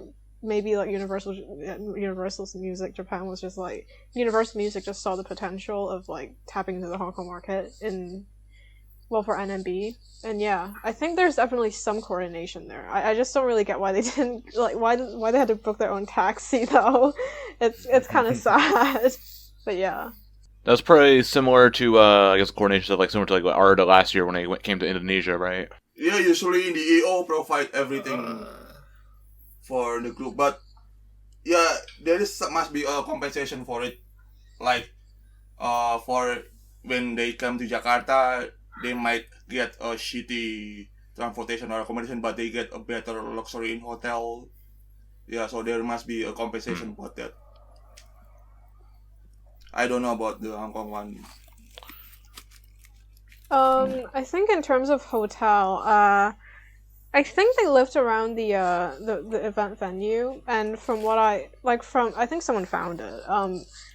I saw that it was 4-star, at least. It was 4-star, and from the pictures, it looked pretty okay. So, I think it was quite tiny, because obviously it was in an expensive area in, like, a business district. But, I think, in terms of accommodation, I think theirs was pretty good, too. Like, in Hong Kong. It wasn't, like, some crappy motel or whatever. But, yeah. Yeah, and then in the official account on, like, Instagram, TikTok has posted mini vlogs. About where the members went each day. So they went to see the night view across Victoria Harbour. They went to eat at various restaurants, including some like very local places, Yeah. like the like a shumei, like roast Yeah. meat plate, and then also like a Shanghai, one of like most I think like they were eating. famous and oldest Shanghai Oh, restaurants wow. in Hong Kong. Like, it was like dim sum. I'm pretty sure. Yeah. Yeah. And then like I think the Universal staff got them egg tarts Yeah. from King Bakery. Yeah. which is, Okay, yeah, because that was mentioned during the Welcome Namba show, which I guess that was filmed like 2 weeks before they went to Hong Kong, and they met some people from Hong Kong, and they recommended egg tarts. So to Sakatan, so watashi kanji to those Hong Kong people. yes. Yeah, I mean, it's too bad that there is no vlog videos on YouTube, but they choose to post it on Instagram and TikTok, I think, rather than YouTube. Yeah. Since they had 2 YouTubers out there, Keito and Kojirin. Yeah, I don't know why. Yeah. Didn't Kato post like a On Instagram, slideshow Yes. on her channel? But not. On Yeah. Instagram, okay. Not on her Toby No, Kato. I think Kojirin had her camera with her the whole time. I'm not sure if she's gonna post a vlog or anything, but who knows? Also, so going back to like the fan arrival at the airport, I know some of the Hong Kong fans, and they organize like, as Logic mentioned, flowers for everyone with like notes and and a banners. banner. So that's pretty good. Also, I heard about one female fan taking selfie with Kojirin. Yeah, Yes. Like, So, Oh yeah, so, yeah, that I was one of say. the things people were like kind of jealous with, because you can also see it in the airport Yeah. arrival videos. But I mean, Yeah. she's a huge fan. She comes to Japan a lot. So I think she Yeah. She deserved but it. she it deserves. but it doesn't justify that you can took a selfie with Idol. Arda, you should have No. done it last year. Why should I? They never got close enough. You guys got kind of close to Indonesia, like. Indonesia was pretty. Well, you guys also like waited like 10 hours because like they took like a late like 2 a.m. flight or something over in I Indonesia. don't know. I mean, yeah. So I was surprised at the lack of security at the airport, but at the same time, NMB fans in Hong Same. Kong are like pretty small in number, and most people know each other, so they'll kind of like they know how to behave. They'll police each other. It's not like a crazy wild crowd for like a huge K-pop group where there's like security Yeah. like tackling people who go up to the members. Yeah. So, yeah. There's actually like a secret passage in Hong Kong airport for like celebrities to pass through, and I think there were like initially some like concerns that like, wait, would they just like pass through the secret passage and we would just be like standing here in vain? No, But yeah. they're not that big. In the end, I think it was pretty good. Or you had like half of you like waiting by the secret passage and half of you waiting by the normal entrance or something, and then like Yeah, good luck. No, it's Sanmatsu and secret passage. Everyone else go through the normal arrival. Two-tier system. all right, then let's then talk about like the show itself. So they did it's like a mini live in this convention. Yeah, there was. Yeah.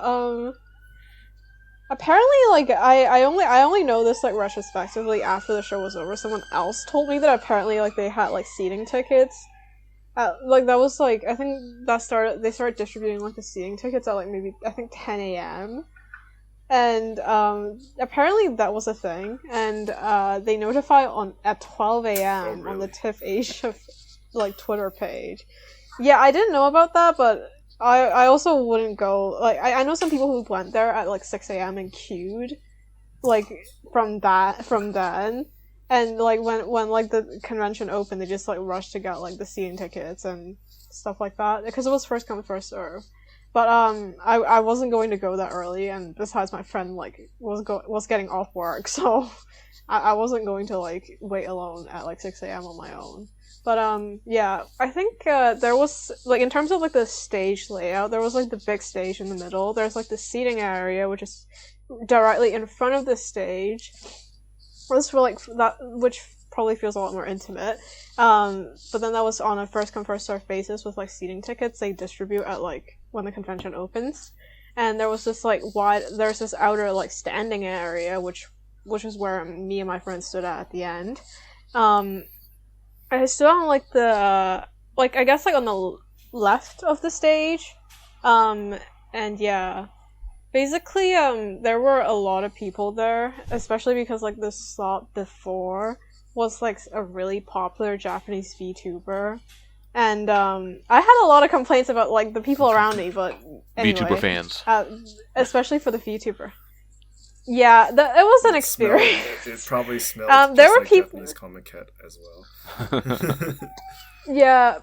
Yeah, there was some guy with body odor and zero personal hygiene in front of me, and I literally just smelled like... Yeah, he smelled rotten, like, quite literally. It was awful. And then, like, there were also just some people, like, just, like, yelling really loudly with, like, without much care on the people around them. Because my friend literally whispered in my ear in the middle of the set when I was literally just bored out of my mind, just going, when is this over? My friend just, like, leaned in and whispered, and she was like... You know the guy behind us? Like, he was yelling so loudly that someone just went into my head. I was like, that is really disgusting! And, yeah. Anyway, VTuber audience, not great. But, I think, like, after, honestly, I thought that, like, the audience would be the standing audience would, like, be a lot smaller than it was, because, the VTuber was really popular and a lot of the people left once, like, the VTuber segment was over. But I think there were quite a few people left in the standing area as, like, NMB segment began. And, in terms of, like, how the structure of that segment was, it was, like, local idol groups. I think there were, like, maybe 5 or 6 of them. And then NMB came on as the last performer as encore. There was, like, another Japanese idol group before them, but I don't know them, so, yeah. They wore the, I forgot which outfit it was. It was like it's like a Durian shonen. Maybe it's Durian shonen? It's actually not Which Durian one was shonen. it? Or Ibiza Girl. Ibiza Girl, I think. But they most recently wore it in Muchuraibu for the mermaid song. Yeah, that one. But yeah, it was very, like, colorful. But yeah. I don't even recall how many songs they had like on the set 5 list. They did quite a few songs, actually. Yeah. They actually did quite a few songs, which was quite surprising. I thought they were gonna do maybe, like, 3 or 4. But they ended up doing, I think, around, like, 5. Wasn't it like 365 was, like, the first one? And then, like, Bokura Yurika, Nagichi. And then, Koi. The single. Can't remember. One more, like, standard concert song. Yeah. I think there was, like, an MC segment in the middle where they tried to speak Cantonese that I literally don't know The what they were was saying. Especially for Korean, like, because they were, like, yelling. She was like, "Siuto," and then people were trying to correct her as they go. I didn't understand, like, what some of the members said. I'm really sorry, but I some of the members tried, but I really didn't understand them. I always part to my Hong Kong friends, and they still couldn't figure out what she said afterwards. Yeah, I think they were probably, like, reciting it in their head, but she probably recited a syllable wrong, and then hard. It's quite hard. But yeah, I can't say. I know the seating area had a lot of the hardcore fans, so obviously the cheering in the seating area is a lot louder than it is on the outside. But there were some idol fans on the outer standing area, and me and my friend, we were cheering as we went along. I think there were a lot of onlookers as well, I'd say. I hope that, like, that increased exposure in some sense, in the sense that, like, they saw that, there's NMB there. Maybe I should look into them. There were, like, 2 normie girls in front of you who seemed interested in Mikana. Oh, yeah. I think I have it on video, I think. Because I had a Mikana Uchiwa, and I think when she noticed that I had it, like, when she noticed me, like, on the left bit of the standing area, she, like, when she came over, she did, like, a few, like, fan service to me. And I know it's me because I'm the only one with her Uchiwa. It's so sad. I'm the only one with her Uchiwa, and I'm the only one with her pen lights. I think everyone else around me were just sort of onlookers, or at least they're not as hardcore as people who have like proper Uchiwas and like pen lights. And I remember, I think at one of the songs, like she pointed at me. I think she pointed at me. I would assume it's me because there's a guy behind you that had like a Mikana Uchiwa. You no, I know this because I looked behind me. Yeah, big Mikana fan. Ew. But yeah, I think at one bit she pointed at me, and I could just see that like the girls in front of me, they were like, "Oh my gosh!" I caught that on video. Like the girls are going like, "Oh my god!" Like just very starstruck. And the two other guys who were staff, they were also like dying, as I think there were two staff in front of me, and then they were also just like dying. So it was like I'm guessing like they're probably just thinking, "Holy shit!" Like a pretty girl just like did that or whatever. But yeah, the people in front of me, they were all starstruck. I was too, to be fair, but yeah. Yeah, I think that was it. I think as far as I can see, I'm on the left side of the stage, so I couldn't really see, like, much of the people on the right. But I'd say that, like, in terms of, like, fan service, they really did what they could. I have another friend I know who was standing in the middle. She's also Mikana Ushi, but she's from China. So, so I think Mikana also pointed, like, at people in, like, different sections of the standing area. As far as I know, like, they were trying to give rest to people who know who they are and, you know, came for them, as far as I know. And I think they really tried to appeal to, like, just the onlookers as well, I'd say. Would you say there were, like, what, 30, 40, like, actual NMB fans? Or more than that? In the seating area, there probably were, like, I'd say, like, yeah. In the seating area, I'd say maybe 30, at least. Outside standing, I know there's me. I know there's this other Chinese Mikana fan, and who stood, like, at the middle. I saw some people with pen lights, but I'm not exactly sure. I don't know. I saw some people with Mikana pen lights, actually. But the issue is that I don't know if they're from the groups before, or if they're, like, NMB fans. You know what I mean? In these, I know in a foreign country at, like, weeb events, like, everyone just comes if it's, like, tangentially related. Because they need an outlet for their, like, pen light waving. Weeb love. But yeah.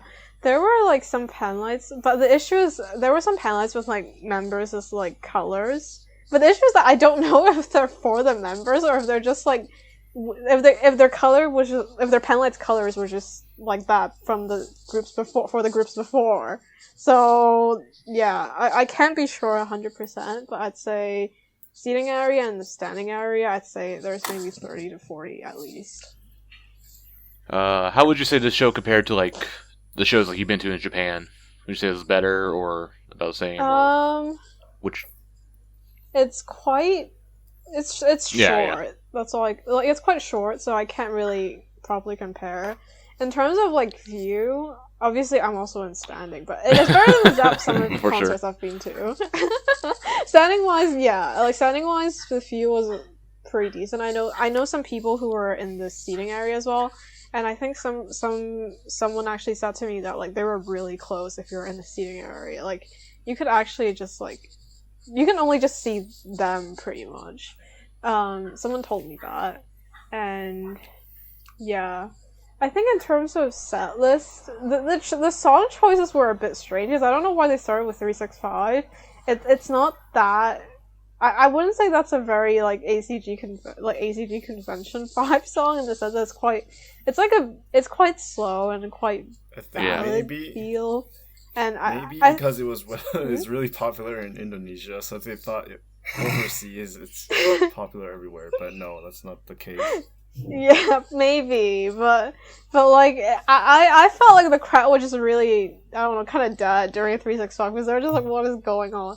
Because every single act before NMB, because, like, the Japanese group from before, local idol groups, they're all very, like, energetic idol songs. And then, like, NMB starts and it's 365. And it's just very, I don't know, like there was like, it was kind of strange, but It did Yeah. sound like there was somebody going Bismillah in the background. Yeah, I saw the video. There was one person shouting. Well, I mean, Bismillah. it From was one the end. fan chant here. Yeah, someone So- came from Indonesia to watch this show. Indonesians, they're everywhere. the best. Oh my god. Right, what was I talking about? Yeah, we're just comparing it to Um, Japan shows, but Right. Yeah, setlist wise is quite short. 365 was a bit strange. I'd say that like in terms of, compared to the concerts, it's definitely better than the standing concerts I've been to. But in terms of like in terms of like I guess in terms of fan service it's quite good as well for me. But I'd say that like compared to a theater show, it's just not the same. Maybe it's because I was standing there for Yeah. like 5 hours already, and I just felt sort of like, right. can I leave? Like I'm just there for them, and I was standing there for 5 hours already, and I'm just like, I can't do this anymore. Just please perform and let me cheer, and I'm just gonna leave. But I think compared to theater shows, it's definitely not the same vibe, and definitely not the same. Yeah, it's in probably terms similar of, to like the in terms of like the idol crowd's festivals energy. and stuff they do here, like in the summer. So Yeah, more similar to that sounds like, more like the like summer that. station stuff and Yeah, Tokyo I Idol don't festival think- stuff. Yeah, Yeah. I at least in the standing area, as far as I know, that like, there probably aren't that many hardcore fans in the standing area. It's probably just mainly onlookers and other idol fans, because from what I know at least is that like during the overture, seating area was super loud. But in the standing area, I don't know if it's because like the standing area is kind of huge, and so like it's really spread out, and unless like everyone's chanting at the same time, you won't really hear it properly. But during overture, there wasn't much noise coming from the standing area, so I'd say like the crowd's energy, at least in the standing area, it's not as good as say like theater shows or concerts. so I guess you mentioned about like the random like normies who like kind of got impressed by Mikana. How about Yeah. your friend who came with you that you dragged to the show? What was her thoughts on the group or whatever? She said that she was like, you know what? I asked her to like pick someone from the lineup. Who do you think is like the best? And she picked Kojidin, and I was like, okay, cool. So I just shoved her Kojidin and like Uchiwa. I'm not sure if she actually saw it. I don't know if Kojidin actually saw it, because I think Kojidin wasn't really on our side of the stage much, actually, as far as I remember. So in the end, she just sort of like held the phone camera for me to like record stuff, and then she was just like, "Okay, you can just take this out, I'll just record stuff." But she said that like it was quite enjoyable. She was at like, she's a fan of like a Hong Kong Chica idol group, so I figured that like she might get into them. And then I asked her how she felt about it afterwards, and she was like, yeah, it was pretty fun. They're really pretty in person, and you know they dance really well and sing pretty well. And I think she commented on like there's like a difference between NMB and like the groups before them, which is the local idol groups, and the Japanese group before them, which I don't remember the name of. But in terms of like, there's definitely a difference in terms of like quality, in terms of like, you know, energy when they dance, or like just singing ability and stuff like that. I don't know if they were lip syncing, but at least it sounded okay. So that's all I care about. But she said that quality is pretty good. There's a difference between like NMB and the people before them. Very pretty in person. But as she said, she said that like she probably won't get into them because she's kind of poor right now. And, Fair enough. You know, they're in Japan and she can't speak Japanese. Huh. So yeah, those were her comments after the show. Cool. Let's see. So obviously, I guess you were focused on Mikana during like, you know, this whole experience, right? So was there anyone else like in the lineup that you maybe caught your attention or impressed you? I'm trying to think. Yeah. To be honest, Not not even really. when- Koyorin is not quite when pretty you in handed person. flowers to Yayoi. Yayoi is no, she's cool, but I think she was a bit shy and also just a bit shocked in general. I think, not really. Yeah, was my there anyone vibe, like you wish came but to this? yeah. probably I think I know one. I wish Marco came to this, but she's in Japan, so No, if Marco went here, I'm gonna be carrying a Marco Shira, and I'm gonna be like Marco Tanashi only. Mikana okay? who? Like Mikana can yeah, literally Mikana who don't know you, but yeah. All right, yeah. All right, cool. Do you think you would I guess we have like the Hanishkai coming up. Do you think you'll try to follow up on this with Mikana? Do you have tickets for her? I have 15 seconds. Oh, I applied for 4 dang. and then lost Oops. 3. It was very sad. No, I'm just gonna tell her that I gave you the rabbit stuffed animal. I saw you in Hong Kong. No, she posted on Instagram. That's all I need. I literally screamed when not scream, but I was texting my friends. I was like, "Holy shit!" She actually posted it. But yeah, it was a really good experience. It was a very nice experience for me and very good memories. I'd say, except for the standing. I did a lot of standing in 2 days. Bad time. But yeah. All right, well, sounds like a lot of fun. Yeah. Hopefully they come again to Hong Kong or UK hopefully. or wherever. I don't think they'll come to UK. I mean, probably not UK. I don't think they're coming to the UK. There's maybe I'd say maybe 5 fans at most in the UK, and that's being generous. Expand it to Europe. You might get a few more. If they go to Paris. There's usually an idol festival in Paris, isn't there?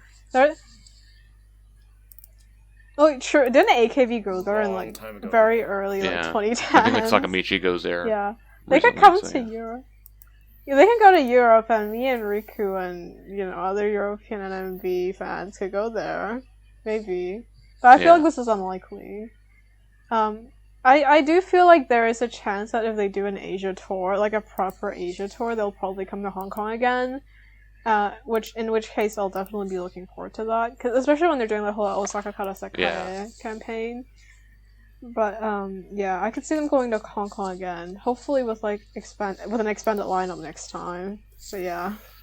Yeah, I really I wish I could have gone to this and because you saw these random fans. It would have been cool to do a thing I seen Slope Club do where they have a big billboard with all the members pictures on there, and you just kind of ask random people, which member just based on picture, which one do you think looks cute or looks cool? That'd be cool to try to do that kind of thing with people in Hong Kong or wherever.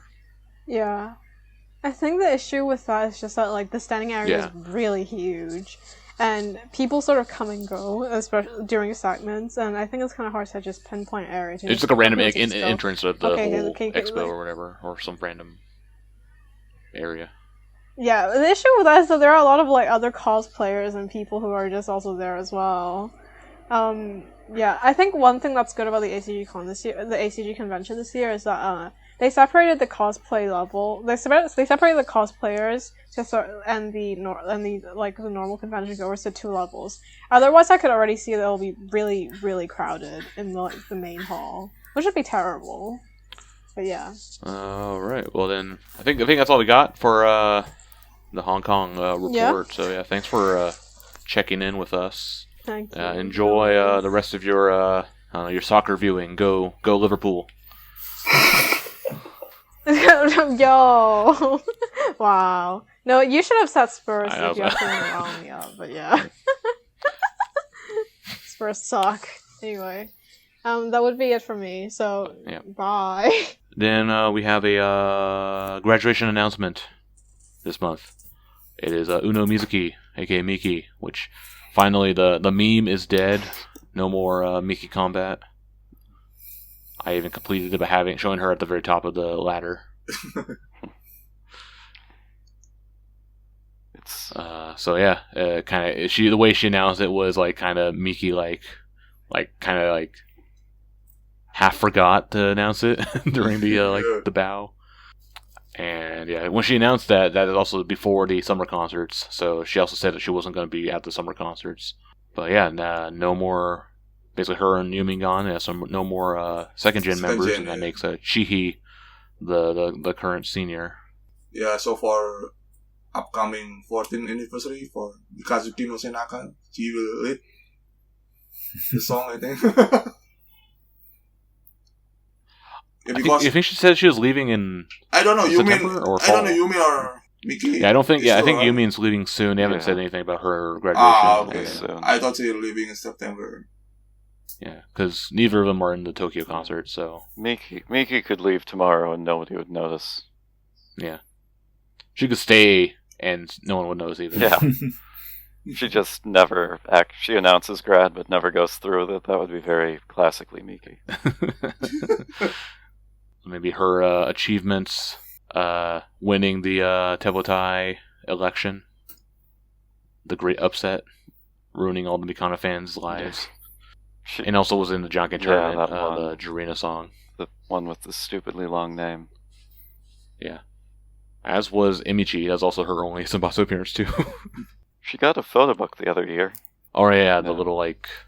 Okay, because she won the t-shirt contest, because her fans did the dumb thing. The Deer Cult did her thing. That's the thing we're missing. No more Deer weirdos at events or at the theater shows. How does Jeff feel? Nah. Does Jeff I mean, feel? she doesn't. Honestly, I think she doesn't really try hard in performances, and I honestly won't miss her. Well, I mean, she's the center of the last Tepotai. I don't care. I only cared about you. He only cared about 7th place or 6th place? She was 6th place. Yeah. Yeah. Hinacho got 7th. Yeah. It's just weird because, like, other than if not for Tepotai, she could have graduated 10 years ago, and it would have been just exactly the same. With 10 years less of late night wine and corners. Yeah, that's the thing we'll miss is, no more weird Miiki corner. Also, like, with her being gone, also, like, Kyron being out, like, Team M, like, that's even more dumb reason why I didn't promote Knife Shin, because, Team M is still in the shortage of members. Like, didn't they have, like, 3 subs? Like, Kato was in Team M recently. Well, I mean, with Karen absent, Yeah.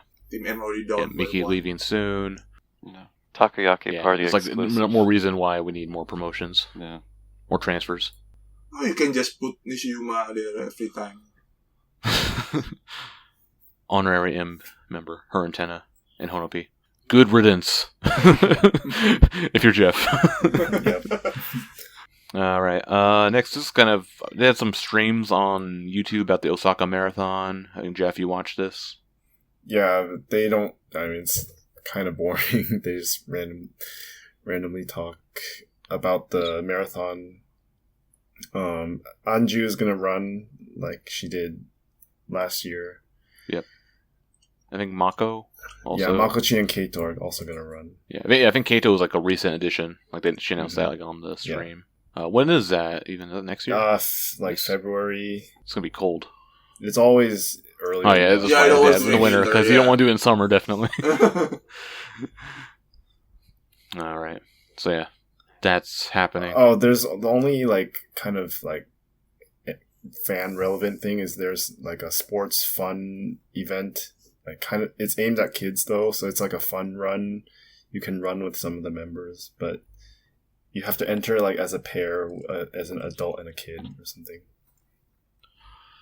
Yeah. Okay, so I guess not quite like the Yoshimoto sports thing they did last month, but yeah, but it's much more formal. You have to enter ahead of time. It's like a father-daughter dance, but marathon. Yeah.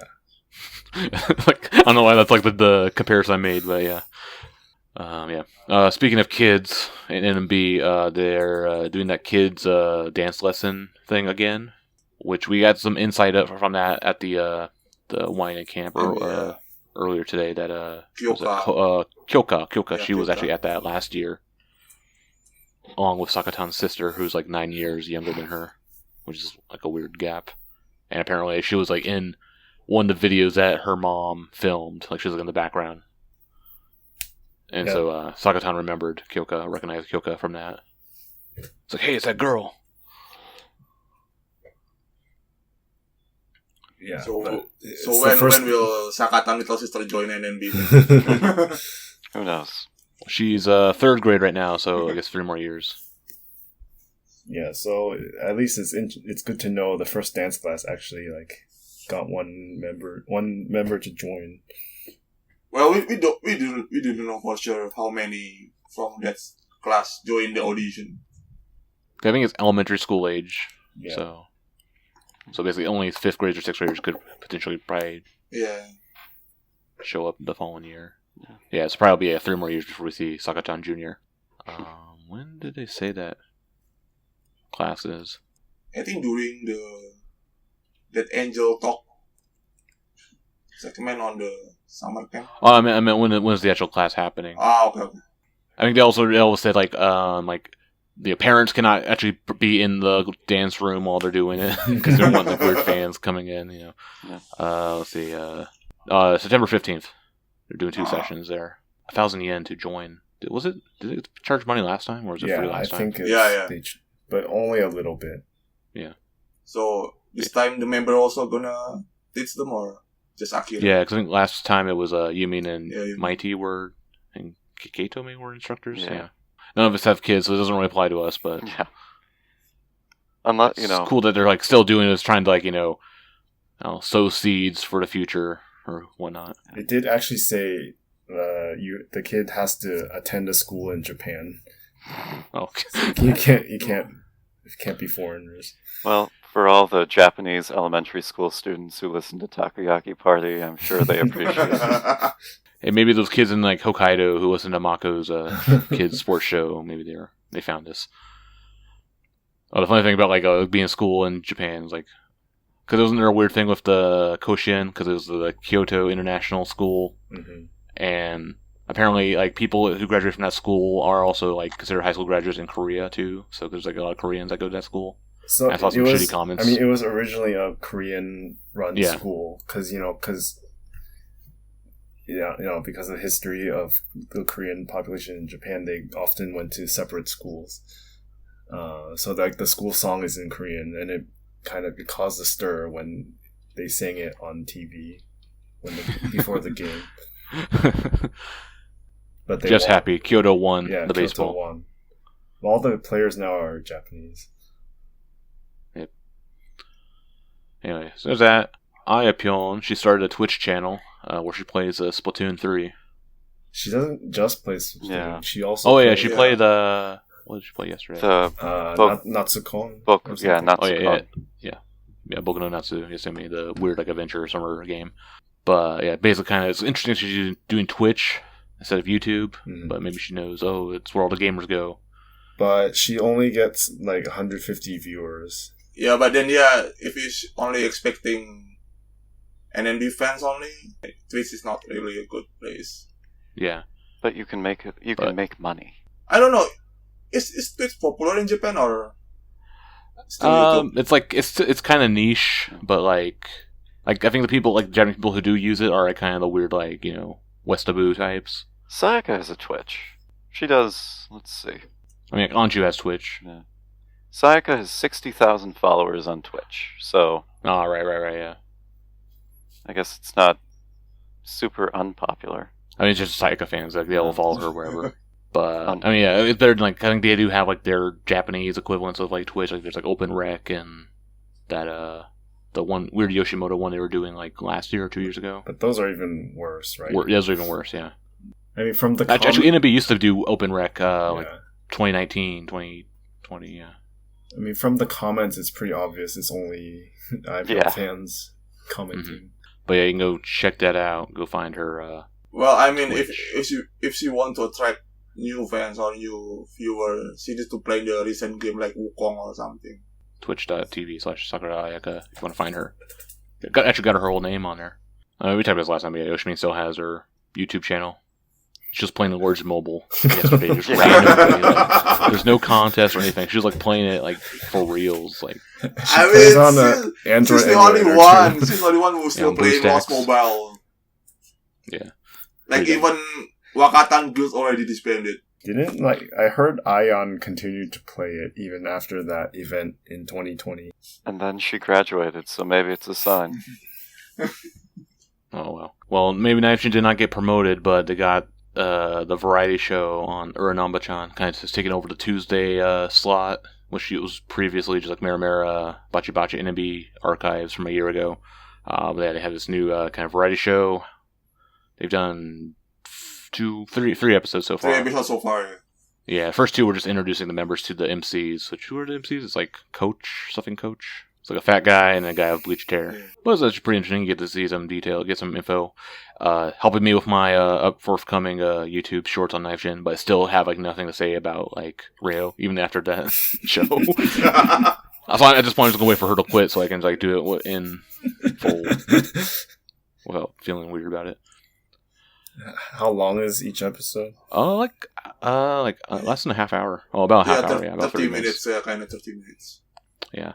Like the first two days, introductions, the members introduce themselves as the host, and then like the third one, they did like Ogiri, which is all right. So maybe they film like once a month, and it's like 2 hours, and they're cutting it into weekly. Yeah, the third one had like a smaller cast, so it was only like half of them. Oh, so yeah, like Wakatan asking the MC to do the Yuina Monomane, the Gumacho one. Yeah, new catchphrase. Yeah. how is it? Does it feel low budget? I haven't watched it at all. Yeah. Well, I mean, it's a indoor show, so still not much to say.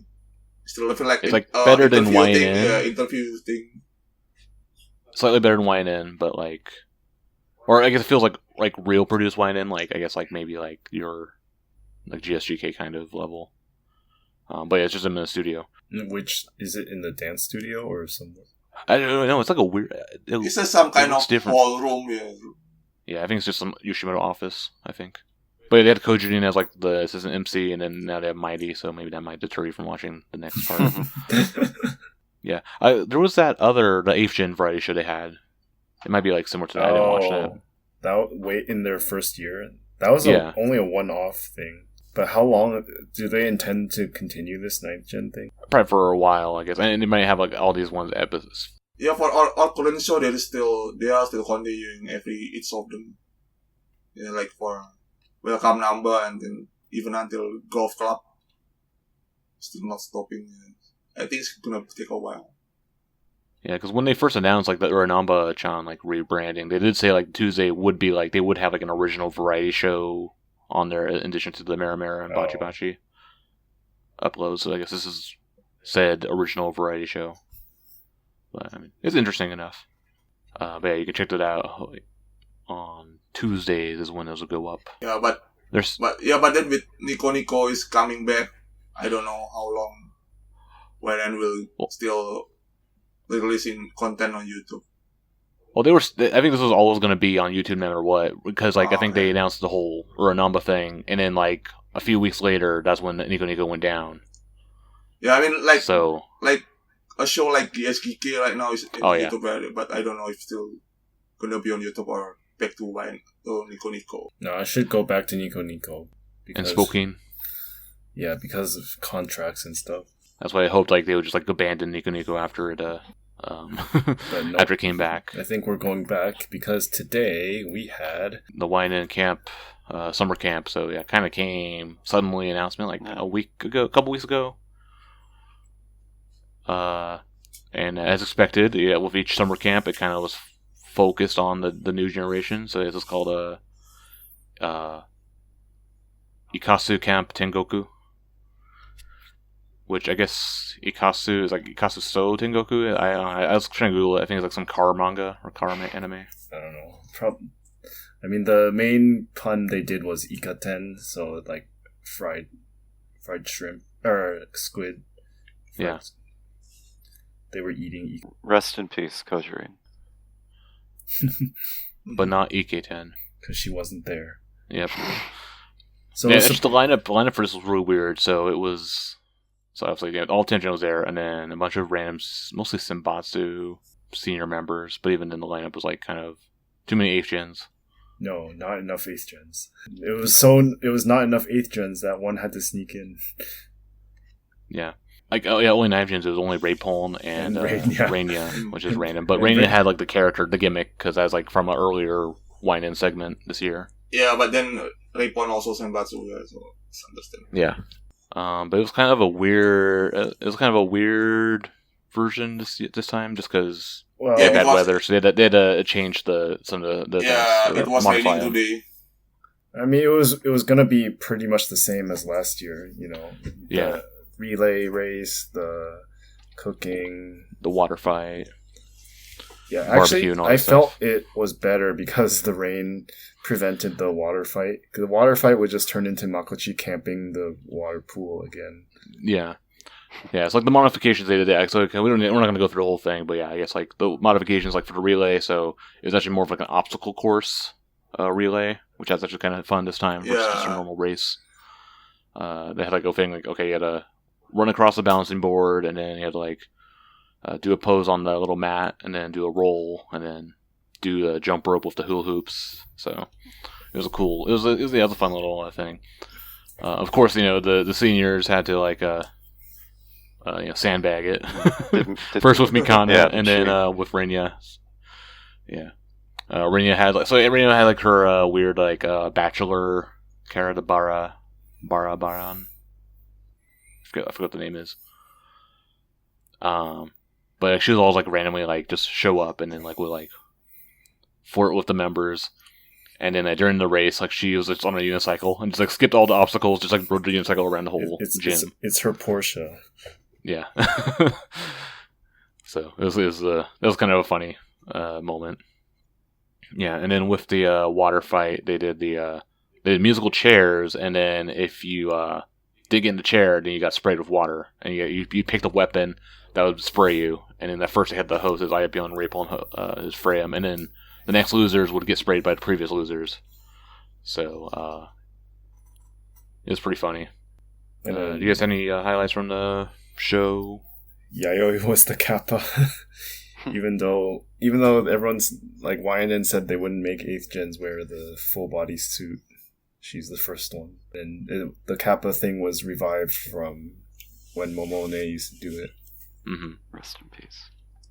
But I think the biggest thing this year was that Ami had a joke because she wasn't picked, and last year she like on her YouTube channel did a thing of her like doing a solo camp at home, and she said she would do it again this year. And I didn't think it would be actually really serious. I thought it'd be really short or just a pre-film thing, but then it turned out she was doing it live during the actual camp, and I was like, why are they allowing her to do this? But then even the YNN Twitter account retweeted her. But then the whole twist was that like, she was camping in a tent inside a building. It looked like she was at home. But then at one point, like 2 hours into her stream, she revealed that she was actually at the YNN camp, but in a like room at the school, overlooking the actual camp outdoors. And then she had this whole thing where she would try to sneak into the barbecue and steal meat while pretending to be a staff. He was wearing a staff shirt, the black staff shirt. And like a cap and a mask. And like no one found out for quite a while. But when they finally revealed it, it was hilarious. So that was the best part this year for me. Yeah, but I mean, it was still a bad thing though, doing a live stream in the same time with the group live stream. But this was basically done by YNN. Yeah, but I mean, at the morning, people don't know, right? Like, even what is she doing? Like, even, like, if Chihi did this Henshin stream during camp, for example. Well, if it was Hanshin, it would be her, like, official work. And it's not really her fault. But I get what you mean. Like, we joke about, like, doing showroom during a theater show is a disrespect. Yeah, then, I mean, like, it's not just a disrespect to Tengen also. Like, the point of the summer camp is for Tengen to show their talent and variety, right? Yeah. Not for senior to show off their talent. Yeah, I will admit when Ami was like on her stream was stealing meat, I was watching that and I completely ignored the 10th gen doing their like confession thingy. 8th gen supremacists. Yes. Yeah. And that's why they choose the senior that can really actually tone down the show off and just to show the Tengen variety skill more. Well, this was it was a nice way to like joke about like members being upset that they weren't picked. But hopefully next year she gets picked. I don't know. Will she able to replace one of the senior that were on today, like Yayoi? She Doing can replace. Yayoi thing? She can replace Wakapon. No. Like Wakapon is crucial in MC and all thing. She can replace Miiki. I mean, That's uncontroversial. yeah. I mean, like, the camp has become the place to introduce the new generation, but will there even be 11th gen by this time next year? Yeah, like the one time they had like the weird like we had like a pause with that was like the COVID one, right? Because that was like just before 7th gen, and it was also mostly 63 kind of focus. So 63 kind of got like 3 years in a row. I guess one thing I did notice was a slight improvement. I didn't watch the whole thing, but what I noticed, like I think the breaks were much shorter this time around. Well, they were still running behind schedule most of the time. Yeah. But even though they explicitly wrote the like talking segments into the schedule. Yeah, it felt a bit shorter. It didn't seem like it was like Yeah. too much. There was no dumb Chikapoyo making shaved ice and eating it by himself. Yeah. Camera. And also beside Kotochi and Kurumi, I don't see any other thing generally show up today. Hmm. Like the angel corner, like the top corners, because that was the Yeah, two well, ladies, right? Kyoka and Kyoka. Kona, or whatever. Konon. Yeah, actually, I could see the appeal with him. Konon kind of reminds me of like a cuter Mihi. She kind of Well, has I a bit of mean, like gaki, bratty. Conan laugh is really too much. Yeah, I found it a little annoying. Yeah, it's a little bit annoying. Hearing it once or twice might be fine, but hearing it over and over again. Yeah. And they had the whole octopus versus crab battle. I think like I think the 10th gens like most of them showed their like character. Like I thought Mio-chan, it's my first time really watching her, and I think she'll be like the very Azatoi fishy type. Futan looks like Shinshin. So they left a bit of an impression on me.